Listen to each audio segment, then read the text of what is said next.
They told you it was a tragedy. They told you it was the chaos of war, a stray torch, a mob maddened by zealotry that reduced the collective memory of the human race to ash.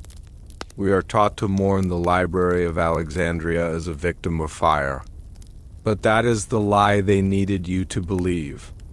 The fire was not an accident. It was not even an attack. The fire was a curtain.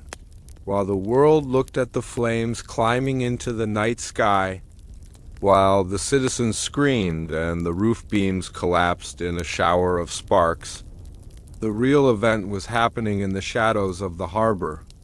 The shelves were not empty because they had burned. They were empty because they had been cleared hours before the first match was struck.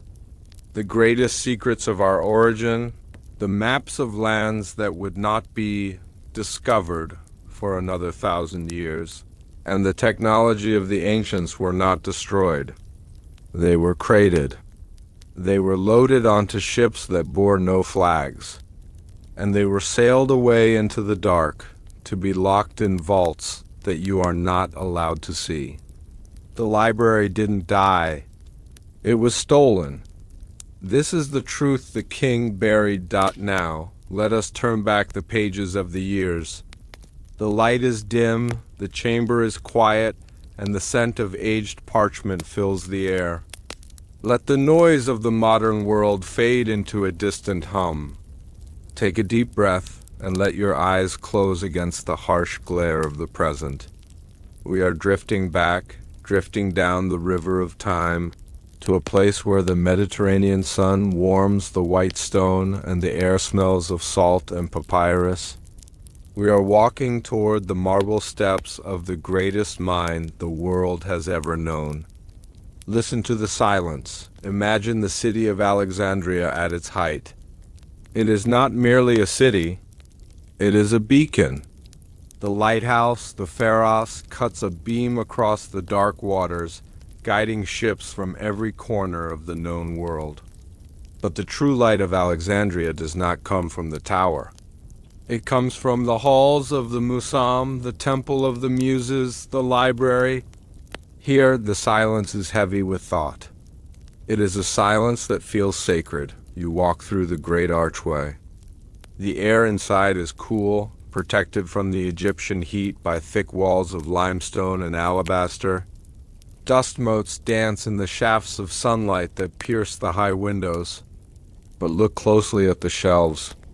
They are honeycomb structures, endless rows of cubbyholes, each holding a scroll. Thousands upon thousands of scrolls. The smell is distinct. It is the smell of dry reeds, of ink made from soot and gum, of cedar oil used to preserve the precious texts from worms and rot. It is the smell of knowledge. In this room, Euclid is drawing lines in the sand that define the geometry of the universe.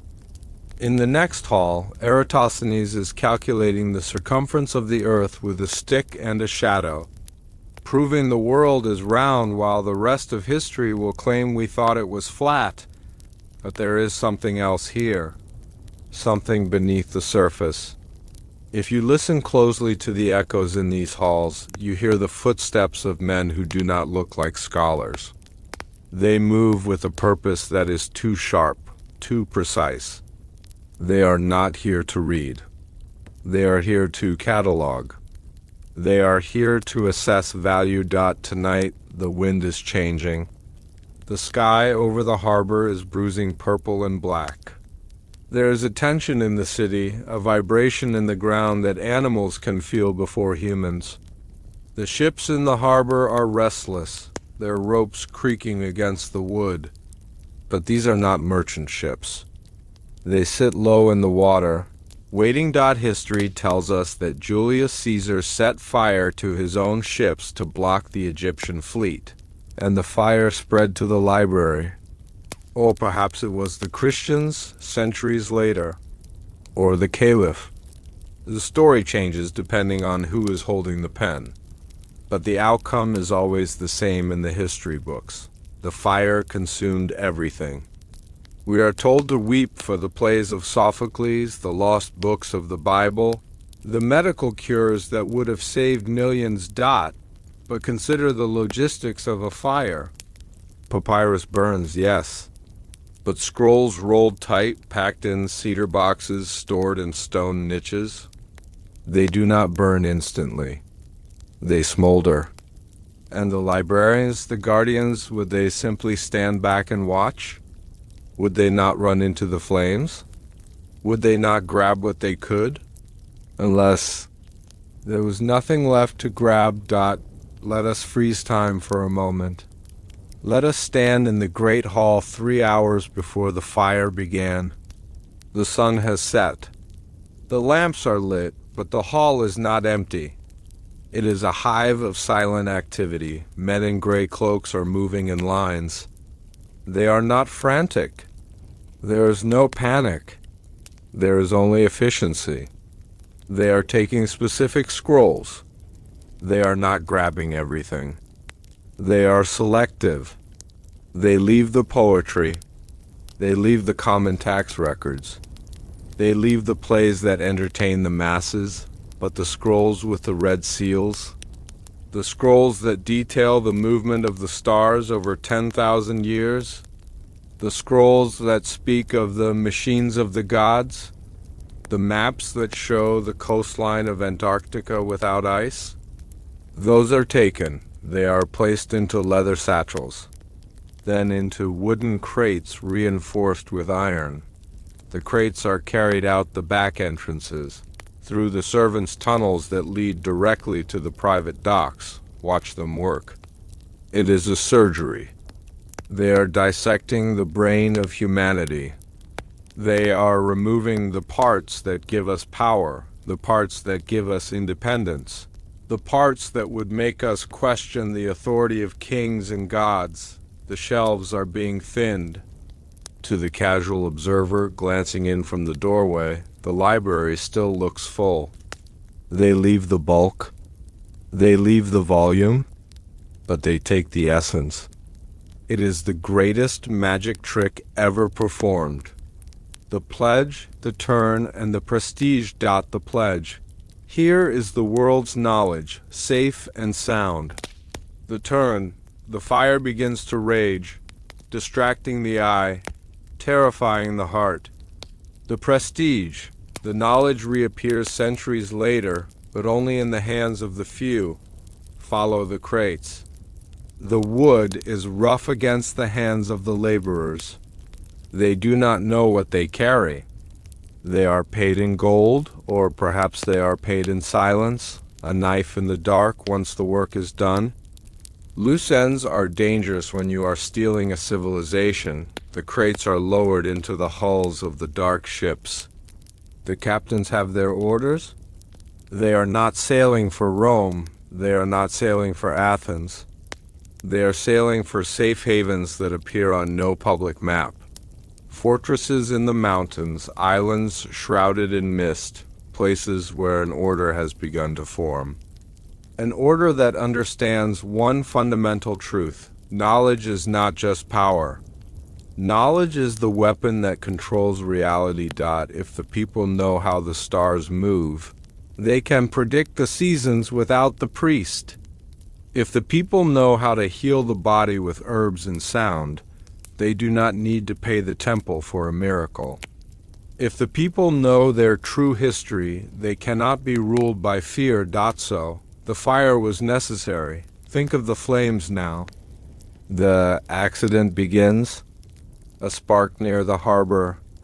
The wind catches it. It leaps. It feels too convenient, doesn't it?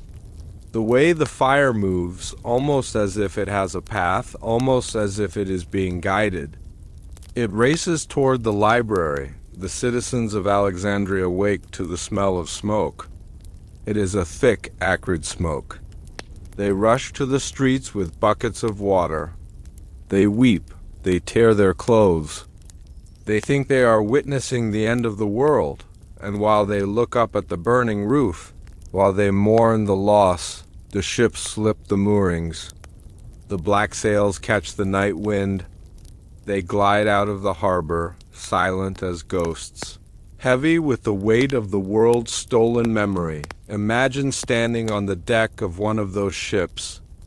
You look back at the city. You see the orange glow reflecting on the water. You hear the distant screams. You feel the heat on your face even from miles away. And you know that down below your feet in the dark hold of the ship lies the cure for cancer. Down there lies the blueprint for electricity 2,000 years before Franklin. Down there is the truth about the pyramids. You are not destroying it. You are saving it.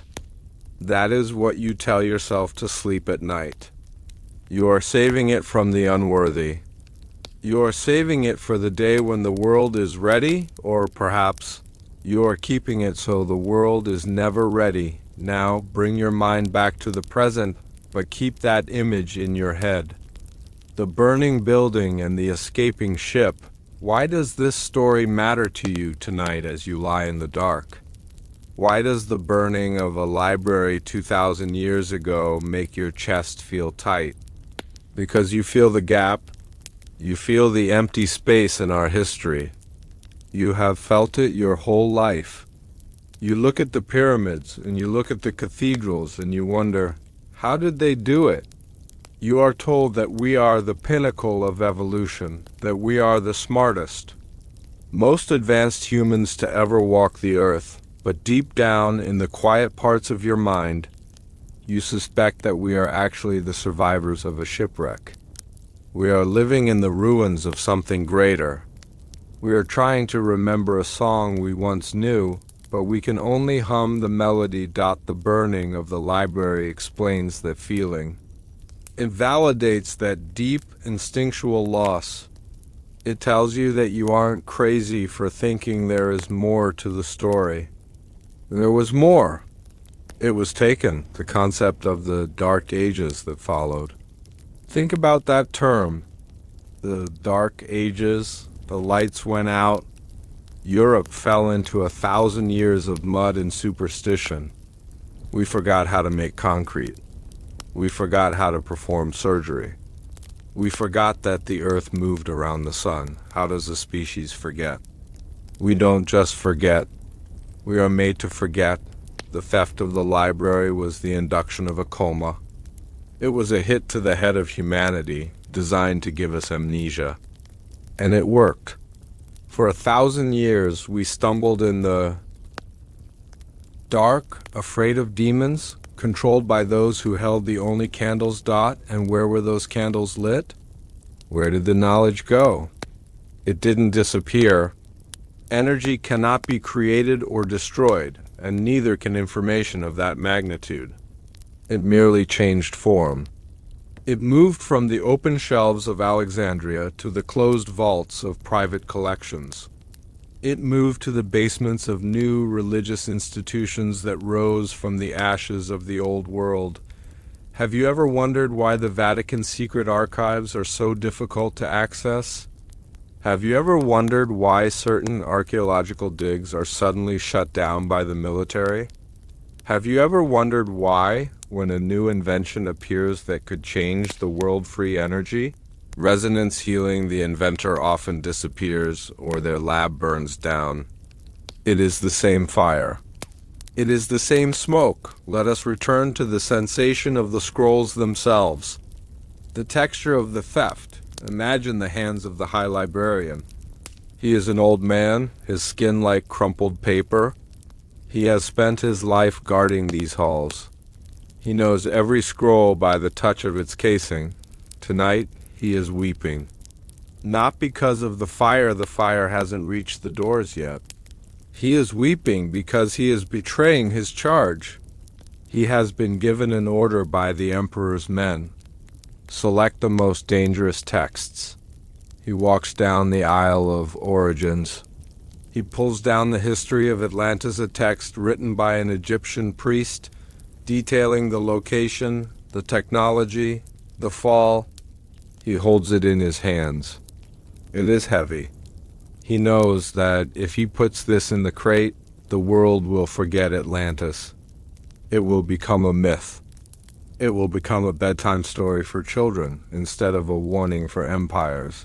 He hesitates. The soldier beside him rests a hand on the hilt of his sword. The metal scrapes against the leather scabbard. A sharp, cold sound in the quiet room. The librarian places the scroll in the crate. He moves to the aisle of medicine. He finds the treatise on sound frequency, how specific tones can knit bone and destroy bacteria. He knows that if he hides this, millions will suffer in pain for centuries.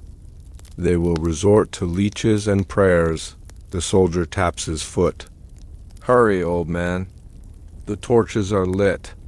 The librarian places the scroll in the crate. This is how the world ends. Not with a bang, but with the closing of a lid. The latch clicks shut. The sound echoes.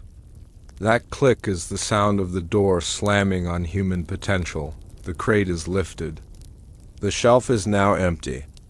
To hide the theft, they pile mundane scrolls in the empty spot stacks, receipts, grain counts, letters of bureaucracy. They fill the space with noise so no one notices the signal is gone. This is a tactic we still see today. Flood the world with useless information. Distract the mind with trivia. Keep the shelves full of junk so no one asks where the treasure went. The ships are far out to sea now. The glow of Alexandria is just a faint orange smudge on the horizon. The captain looks at the stars. He is navigating by the very charts that are locked in the hold. Where are they going? Some say they went to Venice, to the marshy islands that would become a financial empire. Some say they went to the mountains of Switzerland. Some say they went deep into the desert to a monastery carved into the rock, where the air is so dry the paper will never age. But the most compelling theory, the one that keeps the historians awake at night, is that they went to Rome, not to the Rome of the Caesars, but to the foundation of what would become the Vatican. Think of the timeline. Alexandria burns. The Roman Empire slowly collapses. And rising from that collapse is a new power.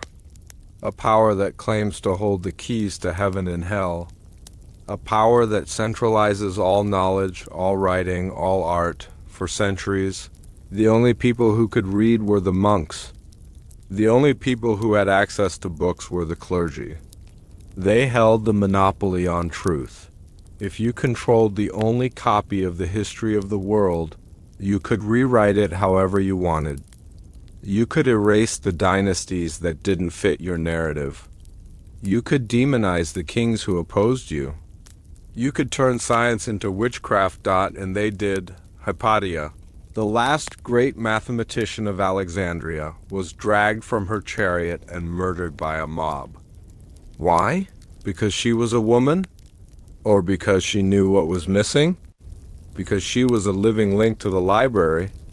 She was a loose end. And loose ends must be cut.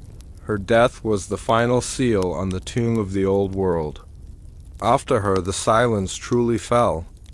The smoke of the distraction settled over the Western world, and we entered the long sleep, but things do not stay buried forever. The earth shifts.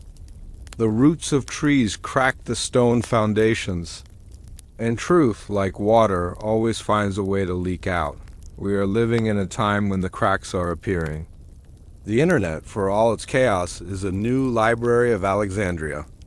But this time it is decentralized. It cannot be burned in a single night. And as we share information, we are starting to piece together the fragments of the mirror. We see the similarities between the architecture of the Inca and the Egyptians. We see the maps of Piri Reis. We read the translated tablets of Samaria. We are realizing that the mythology was history. The theft of the library was a crime against your consciousness. It was a theft of your inheritance. You were born into a world with amnesia, handed a history book with half the pages torn out. As you drift towards sleep tonight, Let your mind wander into those empty spaces. Imagine the books that were lost. What if there was a book that taught us how to speak to animals? What if there was a map to the hollow earth? What if there was a guide to the stars that showed us we have neighbors? They are not gone. They are just hidden. Picture a vault deep underground. The air is climate controlled. The walls are steel. In the center of the room, there is a table. On the table sits a scroll. It is ancient, brown with age, but the ink is still black. A hand in a velvet glove reaches out and unrolls it. The eyes reading it are not the eyes of a scholar sharing wisdom. They are the eyes of a warden guarding a prisoner. They know the truth. They have always known. The smoke was a distraction. The fire was a lie. The library is still there, waiting for the day we are brave enough to demand the keys. The night is deep now. The fire of Alexandria has long since burned out. The ships have rotted away, but the secret remains. Rest your mind on this thought. Nothing is truly lost. It is only waiting to be found. The story of the library is not a tragedy of destruction. It is a mystery of relocation. And if it was moved, it can be located. Sleep now. Let the dreams take you to the hidden vaults. Let your spirit walk through the walls of stone. For in your dreams you have the clearance that they have denied you in the waking world. The smoke clears. The stars come out. The truth is waiting in the dark dock, and tomorrow we will ask, what happened to the maps? Where did they sail? And what is frozen under the ice that they are so desperate to hide? They want you to believe that the Library of Alexandria was just a collection of poetry and grain receipts. They want you to think it was merely a cultural center, a place for philosophers to debate the ethics of a good life. This is the safety mechanism of history. If you believe the library contained only primitive thoughts, then its loss is just a sentimental tragedy. But if you knew what was actually sitting on those cedar shelves, the loss would not make you sad. It would make you furious. The soldiers who entered the library that night did not carry torches to burn. They carried lists. These lists were specific. They were not interested in the plays of Euripides. They stepped right over the comedies and the tragedies. They ignored the tax records of the pharaohs. They went straight to the restricted wings. They went for the scrolls that had no authors, only seals. They took the diagrams that showed how to cut granite with sound waves. They took the maps that depicted the coastlines of the world before the Ice Age, showing land bridges that sank 12,000 years ago. They took the biological treatises that explained how to lengthen the telomeres of human DNA to cheat death. They didn't steal culture. They stole the source code of civilization. They stole the instruction manual for the human race. And by removing it, they ensured that for the next 2,000 years, we would be trying to build a puzzle with half the pieces missing. This is the truth the king buried. Now, let the anger of that realization fade. Let it dissolve like salt in warm water. We are not here to fight the past tonight. We are here to witness it. Let us turn back the pages of the years. The light is dim, the chamber is quiet, and the scent of aged parchment fills the air. The shouting of the soldiers has not happened yet. The ships have not yet arrived. We are in the suspended silence of the library at midnight. The air is cool and still, settling around you like a heavy blanket. The only sound is the rhythmic breathing of the ocean outside the walls and the soft crackle of a single oil lamp burning on a desk of polished olive wood. Walk with me down the central aisle. The floor is cool beneath your feet, a mosaic of smooth stones. To your left and to your right, the shelves rise up into the shadows, disappearing into the vaulted ceiling. They are like a canyon of knowledge. Millions of hours of human thought, captured in ink, rolled up, and tucked away in little hexagonal cubbies. Let us pull one down. Not a random one. Let us find the section labeled Geographia Antiqua. You reach out. The leather case is soft with age. You uncork the tube with a satisfying pop. The smell that drifts out is the smell of time itself, dry, woody, with a hint of frankincense. You unroll the papyrus. It crinkles softly, a sound, like dry leaves blowing across a stone path. What do you see? It is a map, but it is not a map of the world, you know. It is a map drawn from the perspective of someone looking down from a great height. It shows the Amazon River not as a jungle, but as a vast inland sea. It shows the Sahara not as a desert, but as a lush network of rivers and lakes. This scroll proves that someone was mapping the world long before history says we could sail the oceans. This isn't just a drawing. It is a record of a lost epoch. The lines are precise. The mathematics of the longitude are accurate to within a mile, a calculation we wouldn't rediscover until the 18th century. Run your finger over the ink. It was applied by a hand that knew the world was old. This scroll sat on the shelf in Alexandria, open to anyone who could read it. It whispered a dangerous truth, that civilization is a cycle, not a straight line. We have been here before. We have been great before. The librarians knew this. They walked these halls with the heavy knowledge that they were the caretakers of a post-apocalyptic world, preserving the memory of the Golden Age. Move deeper into the library now. The shadows lengthen. The air feels charged here, like the air before a thunderstorm. This is the section the priests warned about. This is the section of Mechanica. We are told that the Greeks had simple machines, levers, pulleys, screws, but look at this scroll here, tucked behind a treatise on irrigation. Unroll it. The diagram is complex.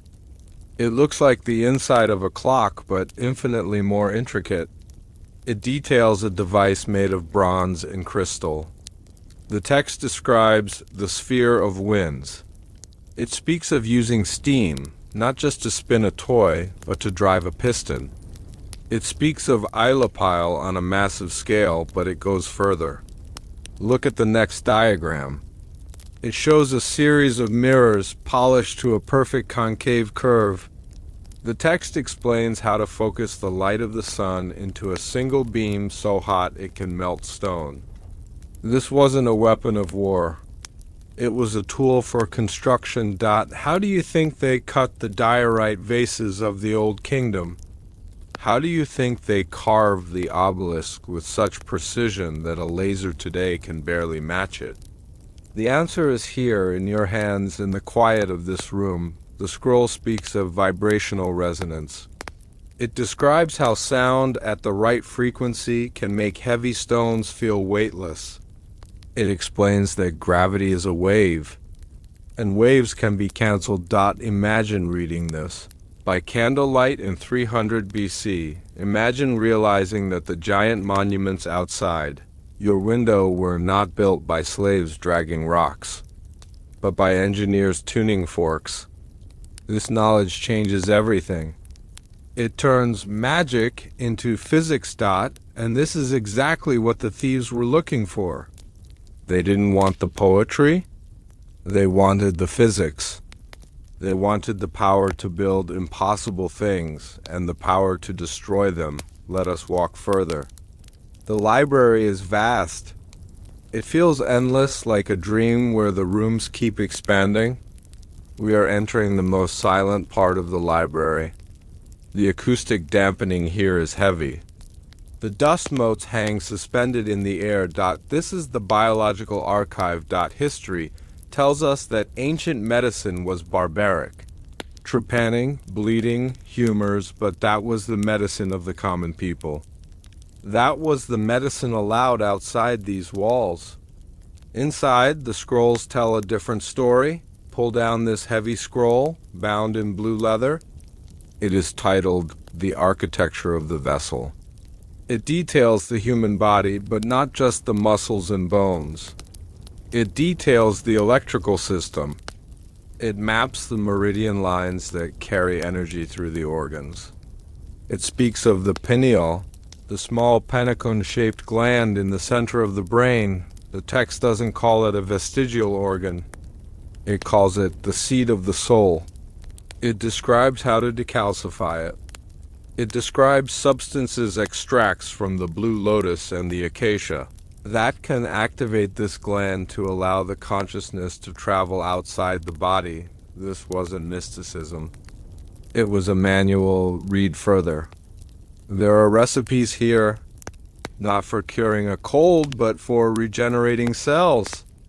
There is a reference to monatomic gold, a white powder that the pharaohs consumed. The scroll explains that this substance interacts with the DNA, repairing the errors of age. The people who wrote this believed that human lifespans used to be hundreds of years long.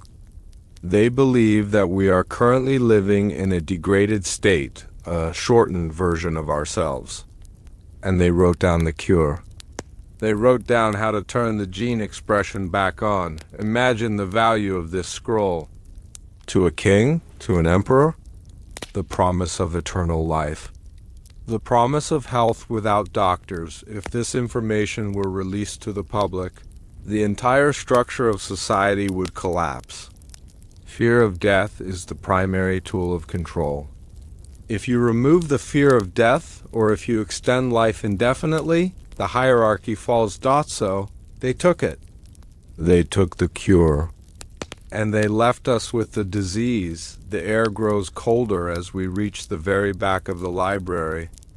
This is the section that touches the bedrock of the earth. These scrolls are the oldest. Some are not even papyrus. They are thin sheets of beaten copper or strange, flexible materials that feel like skin but do not rot. This is the metaphysical section. But do not think of it as religion. Think of it as spiritual technology. The ancients did not separate science from spirit. To them, it was all one mechanism. Here is a scroll attributed to Thoth or Hermes Trismegistus. It outlines the 7 principles of reality. As above, so below. You have heard the phrase, but here the explanation is complete. It details the fractal nature of the universe. It explains that the atom is a solar system, and the solar system is an atom. It speaks of the ether, the invisible medium that connects all things. It explains that thoughts are things tangible, measurable waves of energy that impress themselves upon the ether. This scroll teaches you how to manifest reality. It explains that the observer creates the observed. Quantum physics in a language of symbols. It tells you that you are not a body with a soul, but a soul powering a body. It gives instructions on how to remember your past lives, how to access the Akashic record, the universal library that exists in the ether, of which this physical library is just a shadow. The entities that raided the library feared this section the most. A population that knows it is immortal, that knows it creates its own reality, cannot be enslaved. A population that understands the laws of vibration cannot be manipulated by fear. They had to take these scrolls. They had to hide them in the deepest vaults of the Vatican, in the private collections of the Medici, in the basements of the secret societies.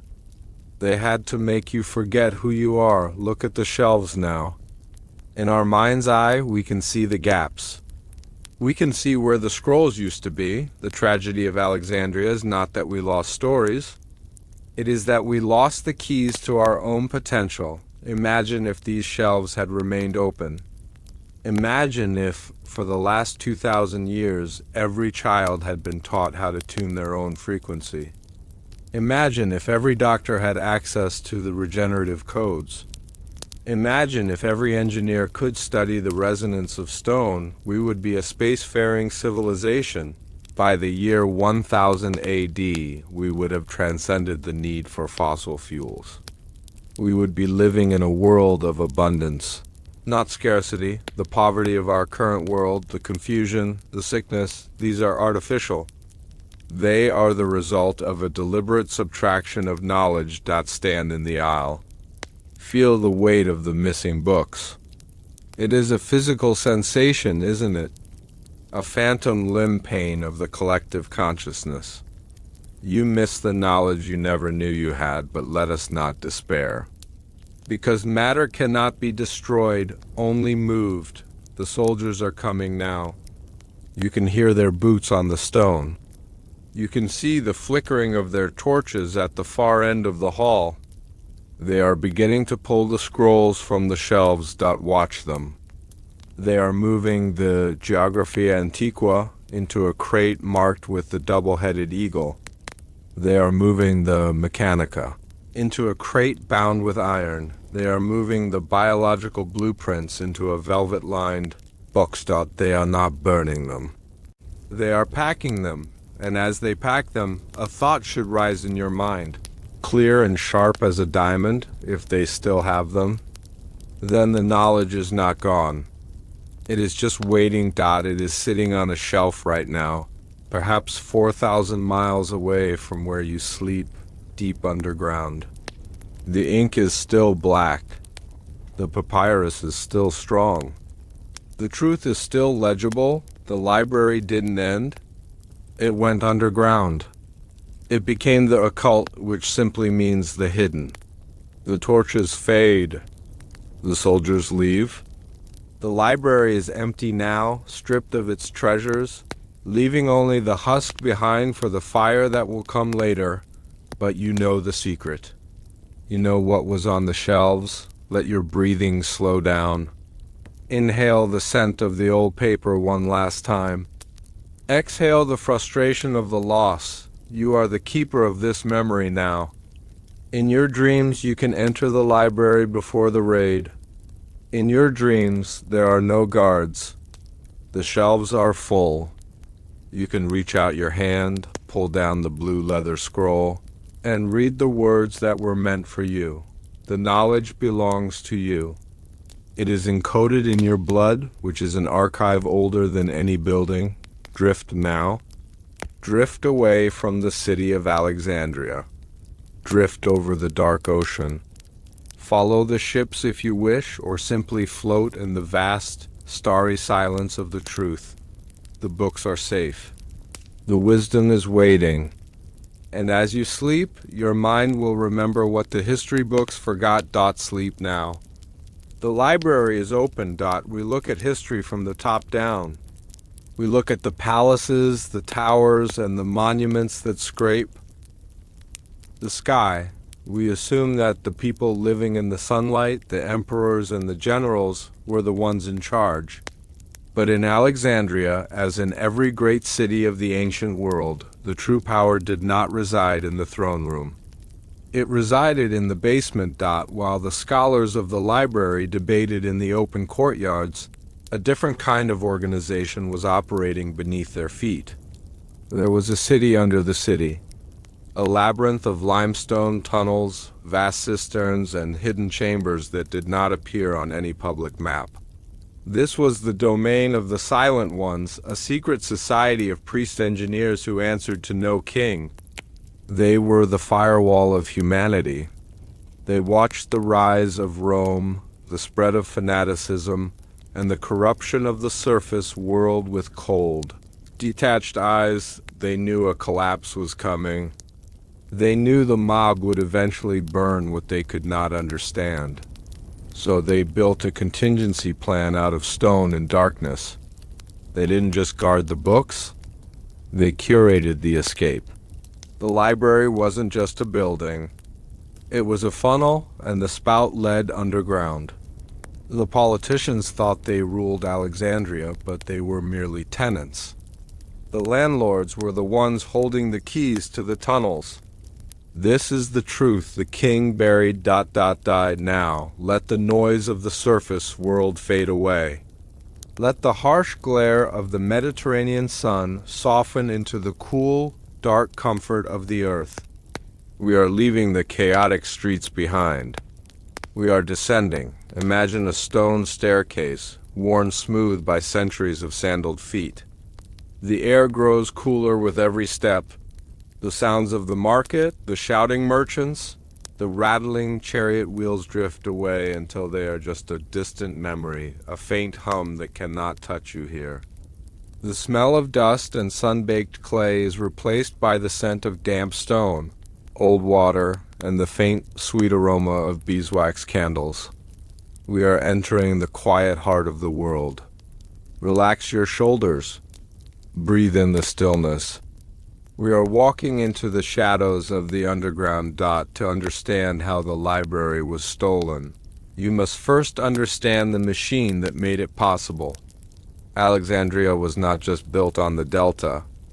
It was carved into it. History books mention the cisterns, the massive underground water tanks used to store the Nile's flood, but they do not tell you about the dry paths. They do not tell you about the hypogeum that connected the Temple of Serapis directly to the royal harbor. Miles away, visualize this space. You're standing in a corridor cut from solid bedrock. The ceiling is high, arched in the Roman style, but the masonry is Egyptian, older, heavier, more permanent. There is no sunlight here, yet it is not dark. Along the walls, at perfectly spaced intervals, sit oil lamps in small niches. The flame is steady. The airflow is engineered to perfection. There is no smoke, only a gentle draft that carries the scent of the sea-deep inland. This is not a sewer. This is a highway. The floor is paved with black basalt. It is clean. It is silent. This is the nervous system of the ancient world. While the citizens above walked in the heat, the keepers walked here in the cool, moving information. Moving gold, and eventually moving the future of mankind. Feel the weight of the rock above you. Tons of earth insulating you from the chaos of history. Down here, time does not move in days or years. It moves in eons. Down here, the burning of a library is not a tragedy. It is a foreseeable event, a variable in a long equation that was solved centuries ago. Who walked these halls? They were not soldiers. They were not common thieves. They were the initiates of the Hermetic Circle, though they had many names throughout history. In Egypt, they were the priests of Thoth. In Greece, they were the Eleusinian initiates. Picture them. They wear robes of undyed linen, the color of rough stone. They make no sound when they move. They do not speak unless it is necessary. Their communication is a language of signs, of glances, of symbols carved into the tunnel walls that an outsider would mistake for decoration. They were the scientists who understood that science is dangerous. They knew that if you give a child a torch, he will burn down the house. So they became the parents. They decided what the world was ready to know, and what it was not. In the years leading up to the fire, this society saw the writing on the wall. They saw the Roman Empire expanding, bringing with it a hunger for control. They saw the rise of religious zealots who called geometry witchcraft. They did not fight these forces in the streets. That is the way of the fool. The wise man does not fight the storm. He retreats to the cave and waits for it to pass. This society began the process of the Great Migration. It was a logistical miracle, performed in absolute secrecy. Imagine the meetings held in these underground chambers. A circular room lit by a central fire. 12 men and women sitting on stone benches. There is no shouting. There is no panic. There is only the calm discussion of logistics. The Section on astronomy must go to the enclave in the Alps. The medical scrolls are to be shipped to the island of Patmos. The alchemical texts go to the desert. They were partitioning the collective memory of the human race. They were deciding which seeds to save for the next spring, even though they knew the winter would last 1,000 years. How did they move thousands of scrolls without anyone noticing? The Library of Alexandria had a public face and a private face. The public saw the great reading rooms, but behind the shelves there were hidden panels. Behind the tapestries there were chutes. These chutes led directly down into the tunnel network. In the months before the disaster, the society began a rhythm. At night, when the library was closed, the transfer would begin. It was a bucket brigade of knowledge. Visualize the scroll cases sliding down the chute, caught by waiting hands in the cool dark. They were placed onto wooden carts with wheels wrapped in leather to dampen the sound. Squeak. Dash. Squeak. Dash. Da. The carts were pushed through the basalt corridors. Miles of underground walking towards the harbor. The people of the city slept above them. A baker dreaming of his bread, a soldier dreaming of his pay, a mother dreaming of her child. They had no idea that beneath their beds, the history of their civilization was rolling away on wooden wheels. The society worked with the precision of a clock. Every scroll was logged. Every crate was sealed with wax, not the seal of the pharaoh, but the seal of the order, a snake eating its own tail. The Ouroboros, the symbol of eternal return. They knew that empires rise and fall, but the order remains. They were not stealing the books for themselves. They were saving them from you, to save them for you. Let us pause in one of these underground chambers. It is a rotunda, a round room with a domed ceiling painted with stars that match the night. Sky of 10,000 BC, there is a ceremony taking place. A young initiate is being inducted into the inner circle. He kneels on the cold stone. The high keeper stands before him. This is not a cult of worship. It is a cult of responsibility. The high keeper speaks, his voice echoing softly off the walls. We are the vessel. The world is the water. If the vessel breaks, the water is lost.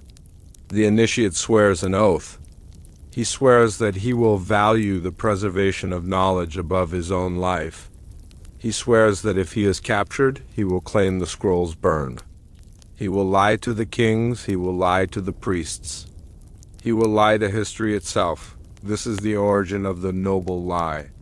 The idea that the masses must be deceived for their own protection. Do you feel the weight of that burden? Imagine knowing the truth about the universe, knowing how the pyramids were built, knowing the shape of the cosmos and having to pretend to be ignorant, having to walk among people who believe the earth is flat, and nodding your head to keep the secret safe. This deep psychological burden is what bound the society together. They were lonely. They were the only adults in a world of children.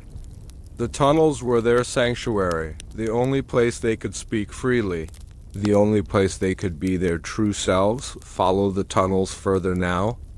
We are approaching the water. The air grows more humid.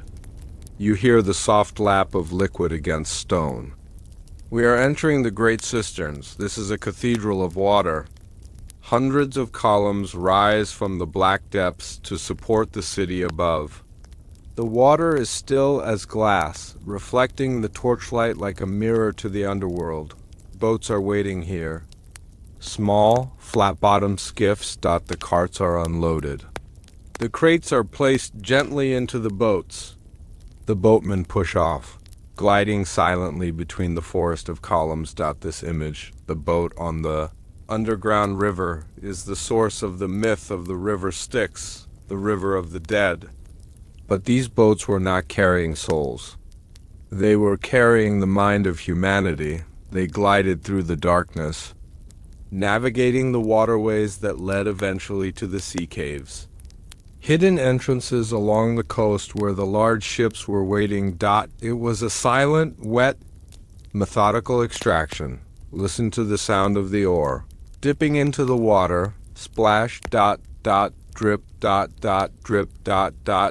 It is a hypnotic sound. It is the sound of secrets moving in the dark.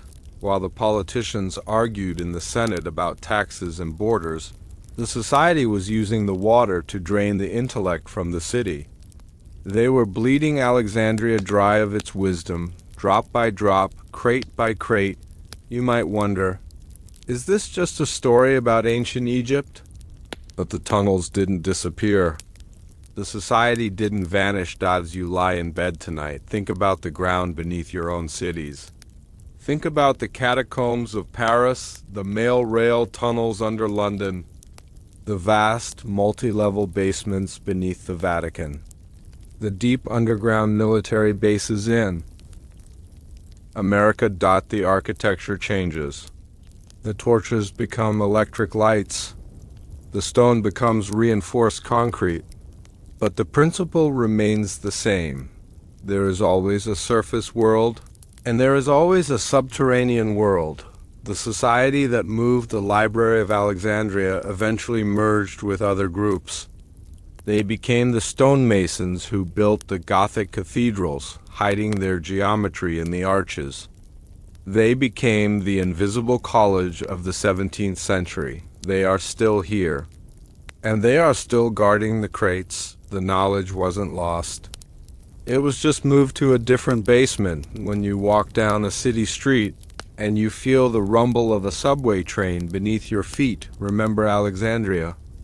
Remember that the most important things are always moving below the surface. We live in the facade. They live in the foundation. Why does this thought comfort us as we drift to sleep? Because it means that there is a plan. The chaos of the world, the wars, the ignorance, the confusion, it feels overwhelming. But if the society exists, if the keepers are real, then the chaos is managed. It means someone is watching. Someone has backed up the hard drive of civilization. We are not orphans of history. We are simply waiting for the library to reopen. The keepers in the tunnels were not villains. They were librarians in a time of barbarians. They did what they had to do. They took the candle into the dark so the wind wouldn't blow it out. And down there, in the quiet, in the cool, in the dark, the candle is still burning. The crates are all loaded into the skiffs now. The tunnels of the library are empty.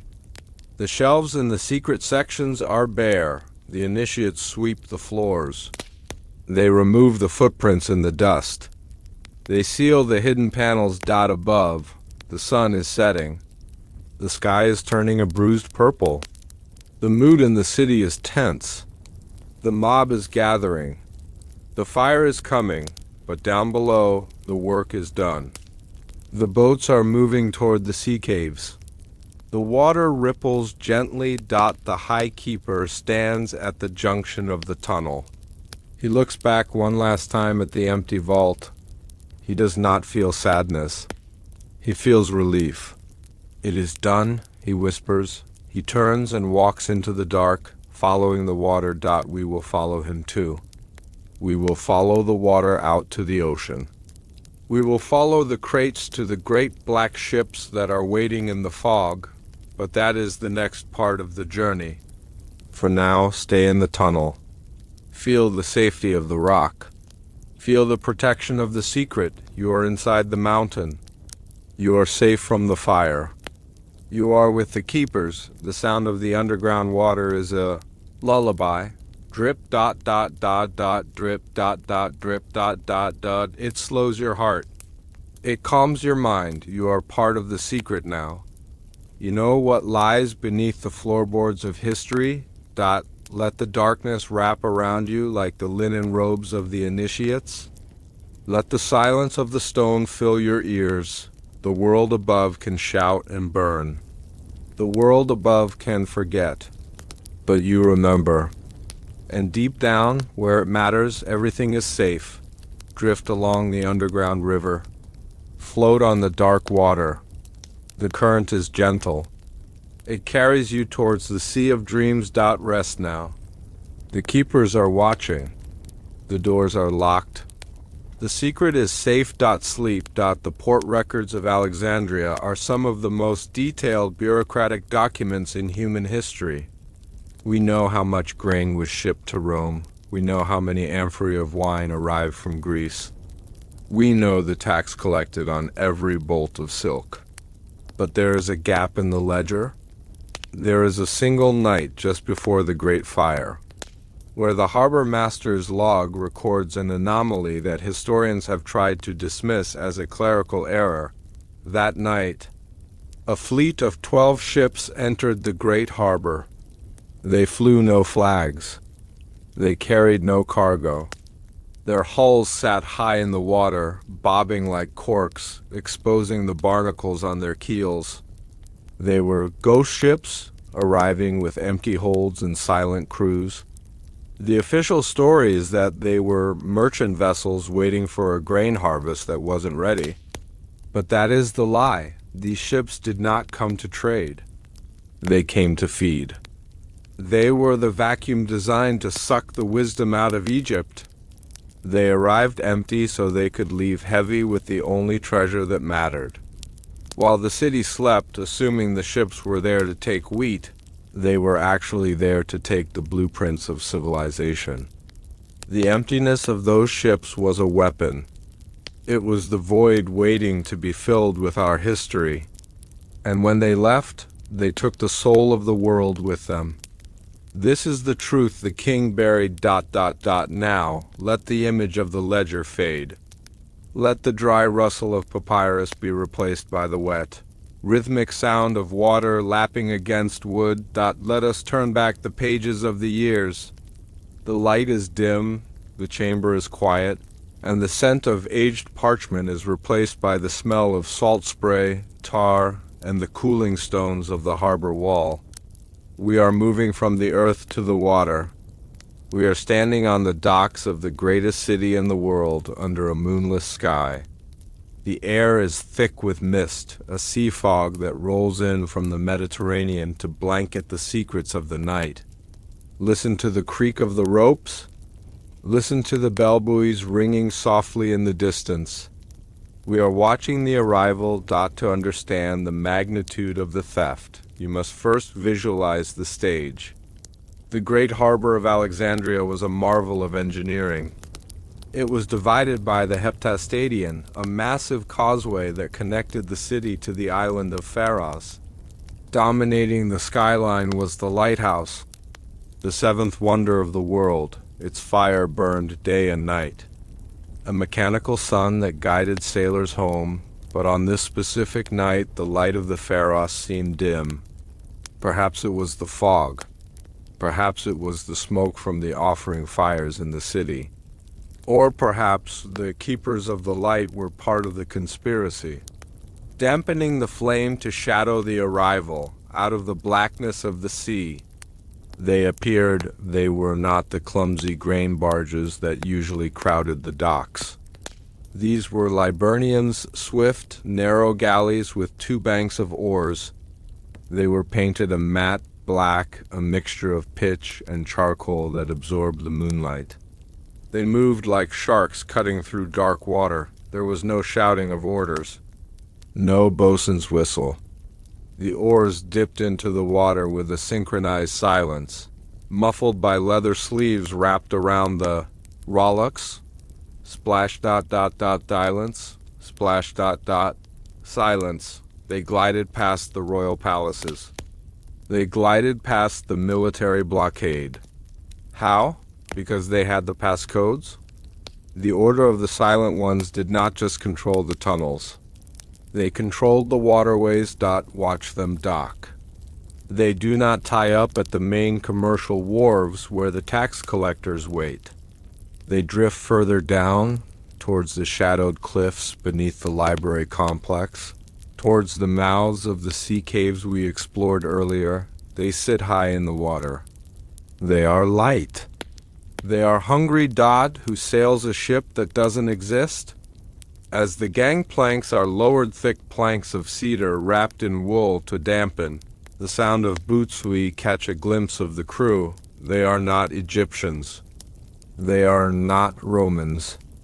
They are a mixture of the ancient world's most disciplined sailors. Phoenicians who know the stars better than their own children. Cretans who can navigate a storm without a compass. They wear dark tunics. They do not speak to each other. They work with a telepathic efficiency. One man throws a line. Another catches it. One man adjusts a fender. Another secures the knot. It is a dance of shadow and rope. There is something hypnotic about watching them. It is the competence of professionals who are doing something dangerous. There is no wasted movement, no nervousness. They know that the city above them is a sleeping giant, and they are the mosquitoes buzzing at its ankle. The decks of these ships are scrubbed clean. The holds are swept. There is nothing below deck but empty racks. Racks built to specific dimensions. Dimensions that exactly match the crates currently waiting in the cisterns. This was not a hasty evacuation. This was a premeditated extraction. The ships were custom built for this cargo. Now, the connection is made. The small skiffs from the underground tunnels, the ones we followed in the last chapter, glide out from the cavern mouths. They meet the tall black sides of the galleys. This is the moment of transfer. The interface between the earth and the sea. Cranes are swung out from the sides of the ships. These are not the brute force cranes of the quarry. They are precision instruments using compound pulleys made of bronze. The hooks descend silently. Down in the skiffs. The initiates of the order attach the ropes to the crates. Heave. A whisper in the dark. The ropes tighten. The wood groans softly. The crates lift into the air. Watch a single crate as it rises. It spins slowly in the damp air. Inside that crate might be the complete works of Sappho. Inside might be the star charts of the Babylonians. Inside might be the formula for Greek fire. It hangs suspended between the water and the sky, a pendulum of human history. For a moment, it is vulnerable. If the rope snaps, the knowledge sinks into the harbor mud, lost forever, but the rope holds. The crate swings over the rail of the black ship and disappears into the hold. Then another. And another. It is an assembly line of theft. A bucket brigade of wisdom. As the loading continues. The ships begin to change. When they arrived, they were buoyant, flighty things, dancing on the surface. Now, as the hours pass, they begin to settle. The waterline creeps up the hull. They become heavy. They become stable. Think about the weight of a book. Not the physical weight of the paper and ink, but the metaphysical weight. How much does a truth weigh? How much does the secret of the pyramids weigh? These ships are taking on the ballast of the ages. They are becoming the heaviest vessels to ever sail the ocean. Though their cargo is just dried reeds and sheepskin, there is a sleep-inducing rhythm to this waiting. You can feel the ship settling deeper into the water with each crate. Down. It is a grounding sensation. It feels like getting into a warm bed, sinking into the mattress, letting the weight of the day settle around you. The harbor water ripples around the hulls. The mist swirls. The city sleeps on, lighter now, though it doesn't know it yet. The city is losing its memory, ounce by ounce. You might ask, where were the guards? Where was the harbor patrol? In any great conspiracy, the silence of the law is the most expensive item to buy on the main docks. Away from the sea caves, the harbor guards are gathered in their guardhouse. Tonight there is extra wine. Tonight there is a generous bonus of gold coins that appeared in their pockets with a simple instruction. Look west, not east. The captains of the Port Authority are not asleep. They are standing on the balconies of their watchtowers, looking out at the fog. They see the shadows moving. They see the silhouettes of the unflagged ships, and they do nothing. They turn their backs. They light a pipe. They look at the stars. This is the betrayal. The empty arrival was on the manifest because the manifest was written by men who were paid to write it. They logged 12 merchant vessels, ballast only. They stamped the wax. They filed the scroll. History is not what happened. History is what was written down. And that night, the pen lied to protect the sword. The complicity creates a blanket of safety around the operation. It means that the theft was sanctioned. It wasn't a burglary. It was a foreclosure. The owners of the knowledge were taking it back. Let us drift closer to the water. Let us float like a spirit alongside the hulls of the black ships. What do we hear? The water in the harbor is not like the water of the open ocean. It is calmer, thicker. It slaps against the wood with a hollow, rhythmic thud, thud, pause, You hear the creaking of the timber as the ships accept the load. Wood is a living thing. It breathes, it flexes. The ships are groaning under the responsibility. You hear the distant cry of a seagull. Confused by the activity in the dark, you hear the smell.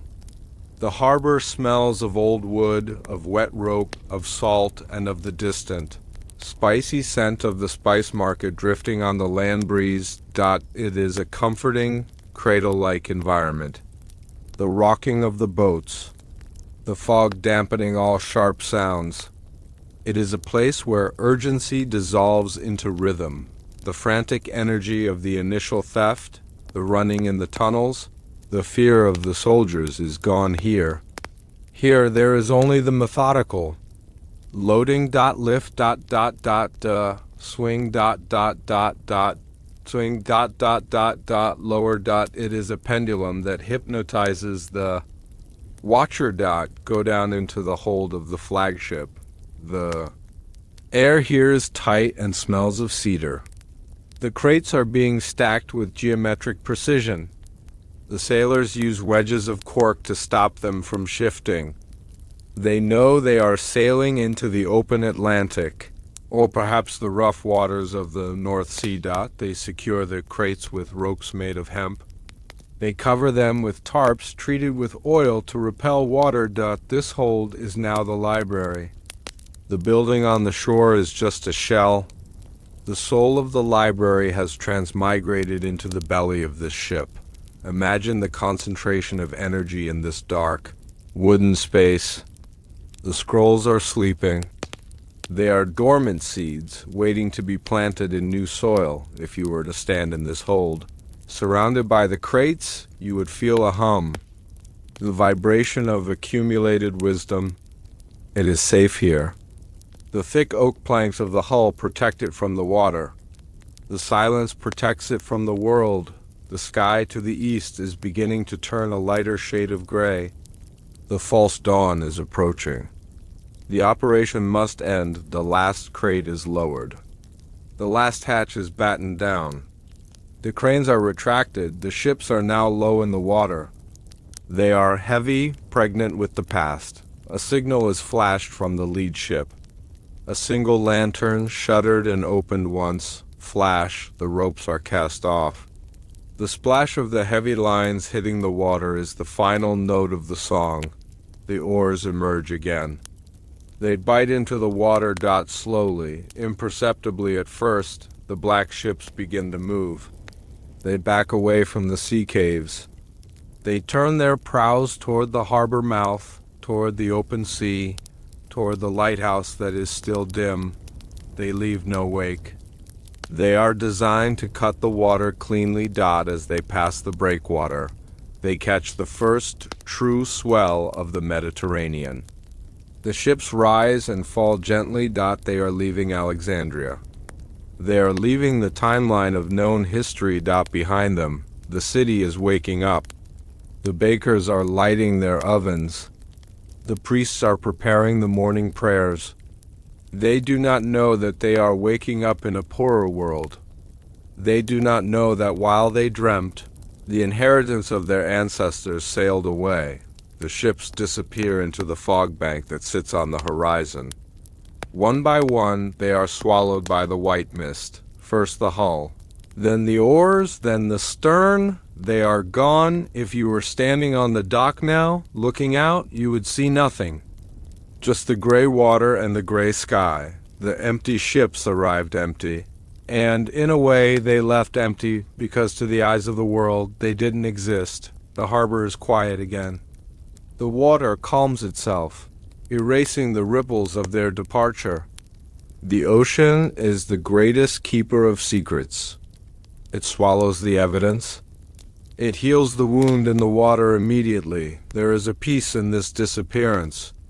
The treasure is not lost. It is mobile. It is safe from the fire that will come tomorrow. Now, transfer your consciousness to one of those ships. You are safe in the hold.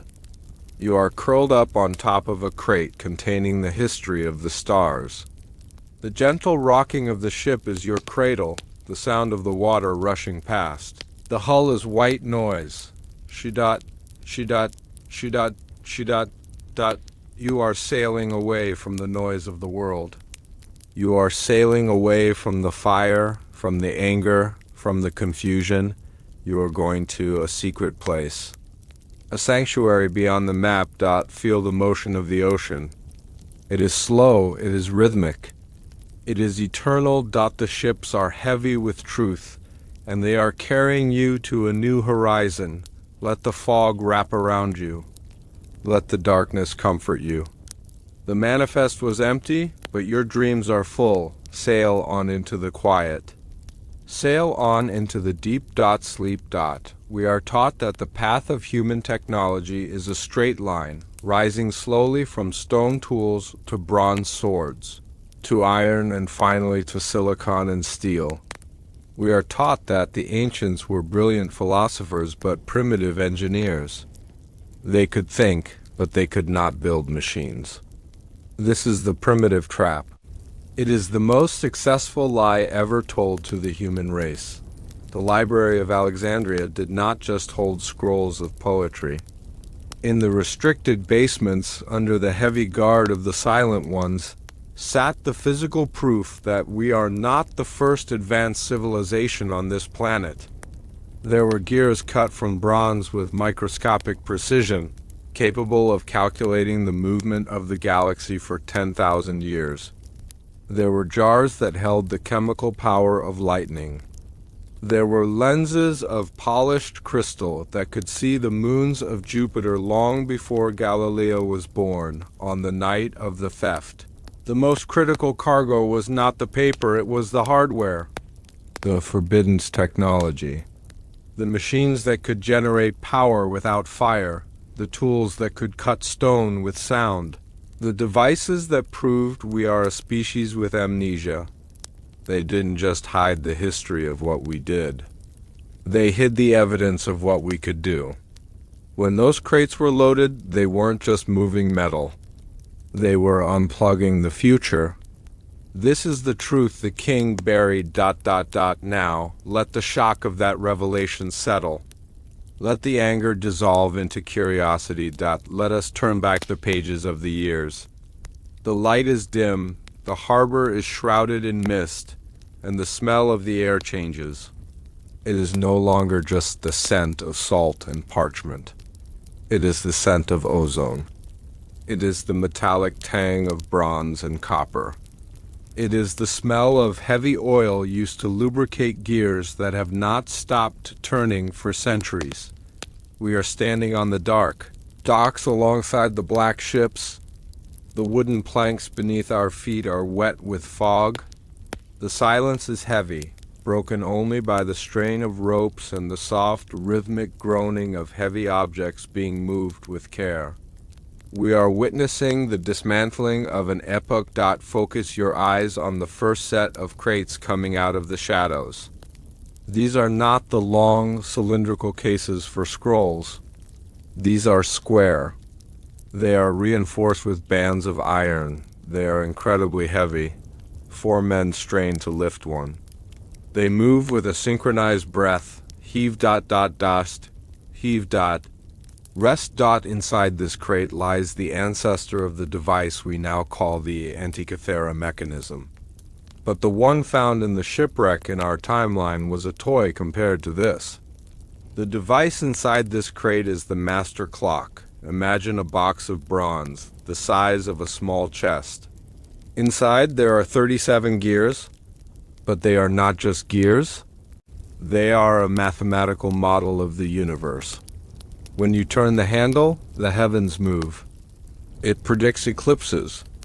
It tracks the irregular orbit of the moon. It accounts for the retrograde motion of Mars. But it does more. The device inside this crate, the one they are loading right now, has a differential gear, a mechanism that history says wasn't invented until the 19th century. As the sailors lower it into the hold, imagine the sound of the gears shifting inside. Click ... dub duff la ir ... click ... It is the sound of a computer. A purely mechanical computer. Why hide it? Because a society that can build this can navigate the globe. A society that can build this understands the cycles of time. They know that cataclysms are cyclical.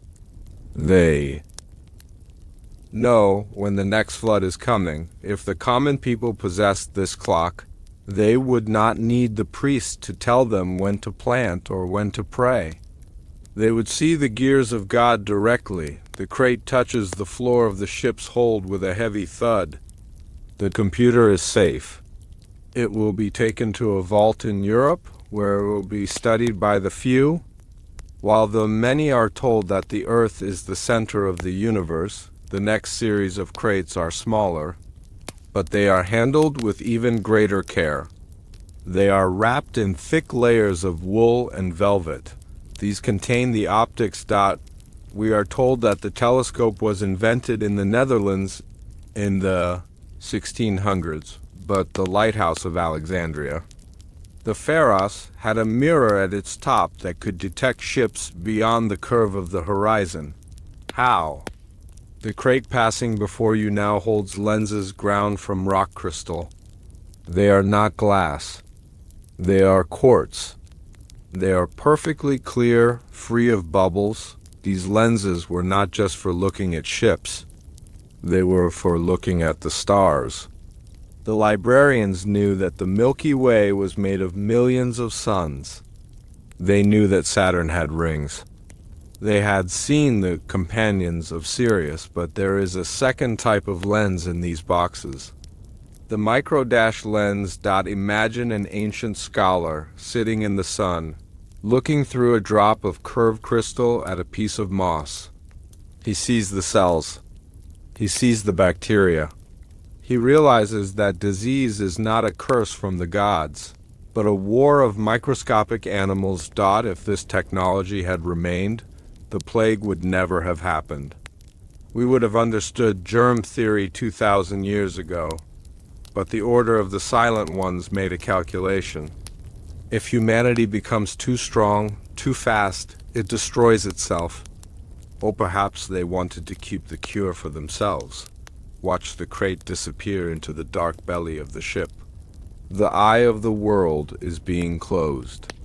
For the next 1,000 years, we will be blind, staring at the sky with naked eyes, making up stories about what the stars are instead of knowing now. A smell of soot and old grease drifts from the tunnel mouth. The next object is awkward, bulbous, covered in a tarp. It is the engine. History records a man named Hieron of Alexandria who invented the eolipile, a spinning ball moved by steam. History dismisses it as a toy, a curiosity for parties, but the device being loaded now is no toy. It is a copper boiler reinforced with rivets.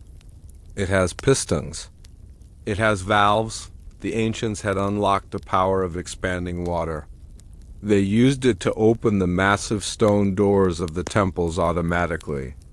They used it to pump water uphill. The machine under that tarp is the precursor to the industrial revolution. Think about the implication. We could have had trains in the Roman Empire. We could have had steamships crossing the Atlantic in the year 100 AD. Why bury it? Because an industrial revolution changes the social order. It creates a middle class. It makes the slave irrelevant.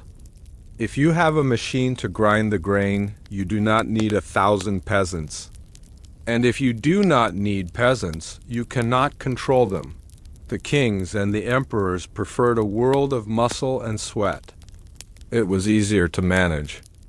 A machine offers freedom from toil, and freedom is dangerous to a tyrant. So, the steam engine is carted away.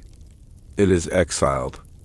It is sent to rust in a damp cave, waiting for a Scotsman to reinvent it. 17 centuries later, hear the hollow clang of the copper boiler against the wood of the ship. It is a lonely sound. The sound of a future that was cancelled. The heaviest crates are yet to come. But strangely, the men lifting them do not seem to struggle as much. They are carrying heavy stone jars and strange, tuning fork-like instruments made of an alloy of gold and silver. This is the sonic technology. We look at the Great Pyramid. We look at the blocks of Baalbek, weighing 1,000 tons. And we ask, how did they lift them? Ropes? Logs? The answer lies in the crate passing you now. Inside are the rods of Ptah, tuning forks that, when struck, emit a frequency that resonates with the molecular structure of granite. It is the science of sympathetic vibration. Just as an opera singer can shatter a glass with a specific note, these instruments could create a field of acoustic exclusion.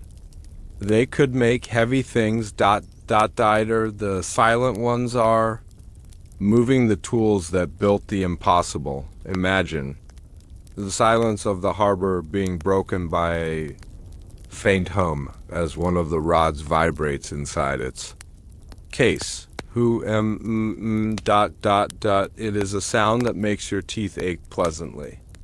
It is the sound of the Earth's frequency. They are hiding the fact that sound is a source of energy. They are hiding the connection between music and gravity. If we had this technology today, we would not need cranes. We would not need burning fuel to lift rockets. We would sing our way to the stars, but it is too powerful. A sound that can lift a stone can also crumble a city wall. It is a weapon of mass destruction in the guise of a builder's tool. So, it goes into the hold. It goes to the bottom of the pile. Now, notice the smaller clay jars. They look like common storage vessels for olive oil, but they are sealed with bitumen, asphalt, and have copper rods protruding from the corks. These are the ancestors of the Baghdad battery. The interior of the library was not lit by torches. Torches create smoke. Smoke damages scrolls. The library was lit by eternal lamps, arc lamps. Chemical luminescence. These jars are capacitors. When filled with an acidic electrolyte grape juice, vinegar, they produce a steady current. The ancients had electricity. They used it for electroplating gold onto statues. They used it for healing. They used it for light. They didn't have the grid. They didn't have the internet. But they had the spark. As the sailors pass these jars down the line, they are handling the fire of Prometheus. Imagine a world where electricity was never lost, where we didn't spend 1,000 years burning whale oil and tallow candles. The suppression of this technology is perhaps the greatest crime of all. It forced humanity to live in the dark literally and metaphorically for a millennium. The jars rattle softly as they are stowed. The copper rods glint in the moonlight. They are being put to sleep. The circuit is being broken. Finally, there are the long, flat crates. The weapon crates. But these are not standard Roman gladius swords. Made of iron that rusts and bends, these contain blades of Damascus steel and older. Steel folded thousands of times. Steel infused with carbon nanotubes. There are legends of swords that could cut through a floating silk scarf. Swords that never dulled. Swords made of star metal, meteorite iron. This metallurgy was not magic. It was chemistry. It was the precise mixture of vanadium and tungsten, knowledge that was gathered from trade routes stretching to India and China. The order is removing the super metals. Why?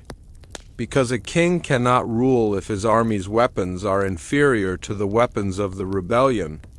The technology of war must be monopolized. The crates slide into the dark. The sharpest edges in the world are sheathed. Stand back now. Look at the ship. It is sitting very low in the water. The hold is now a museum of the future that never happened. Reflect on the psychological weight of this scene. The men loading these crates are not just sailors. They are the pallbearers of progress. Do they know what they are doing? Do they understand that by obeying orders tonight, they are condemning their great-grandchildren to lives of hard labor and ignorance? Probably not. They are just doing a job. They are just following the chain of command. This is how civilization falls. Not with a bang, but with the quiet, efficient obedience of men following orders in the dark. The tragedy is silent. You feel a heaviness in your chest watching it. It is the grief for the timeline we didn't get to live in. The steampunk timeline. The crystal punk timeline. The timeline where we walked on the moon in the year 1500. It was all there. It was all real. And it was all packed away in wooden boxes and sailed away while we slept. The last crate is aboard. It is a small box inlaid with ivory.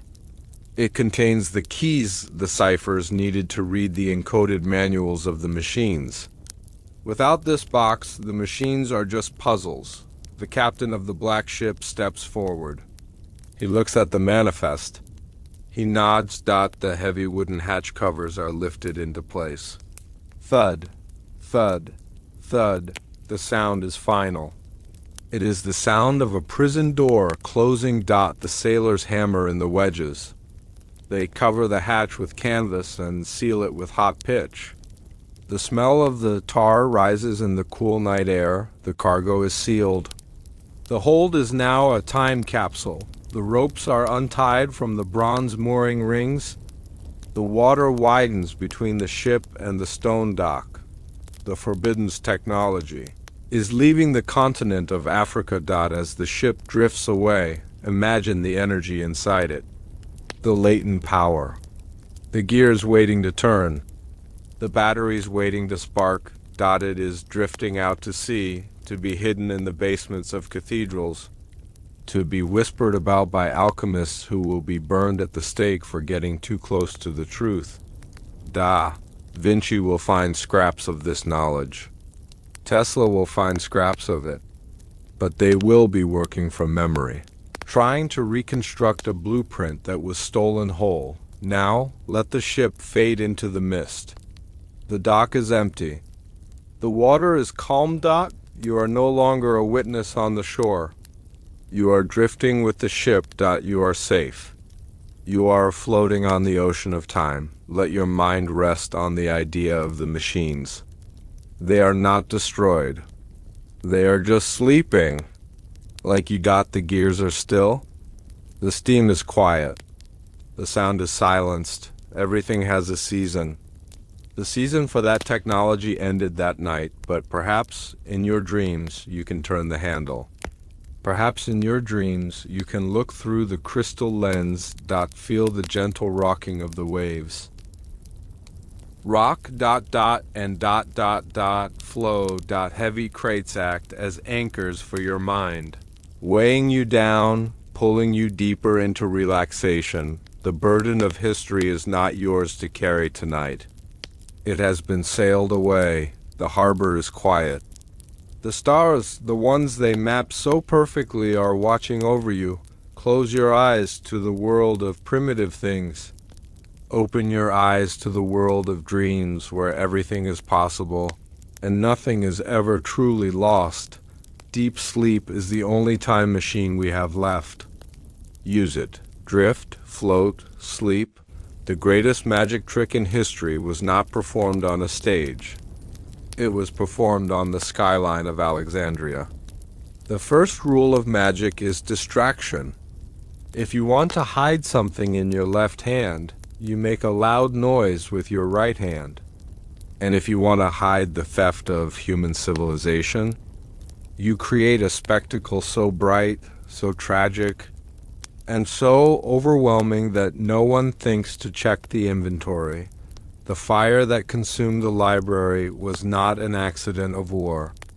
It was not a torch thrown by a careless soldier. It was a forensic countermeasure. It was a crime scene cleanup on a monumental scale. The men who lit that fire were not enemies of the library. They were its final curators. They knew that an empty shelf begs questions. An empty shelf implies a thief. But a pile of ash? A pile of ash implies a tragedy. Ash tells no tales. Ash holds no fingerprints. When the first flame was struck that night, it wasn't an act of destruction. It was an act of sealing the vault. They burned the building to hide the fact that the soul of the building was already gone.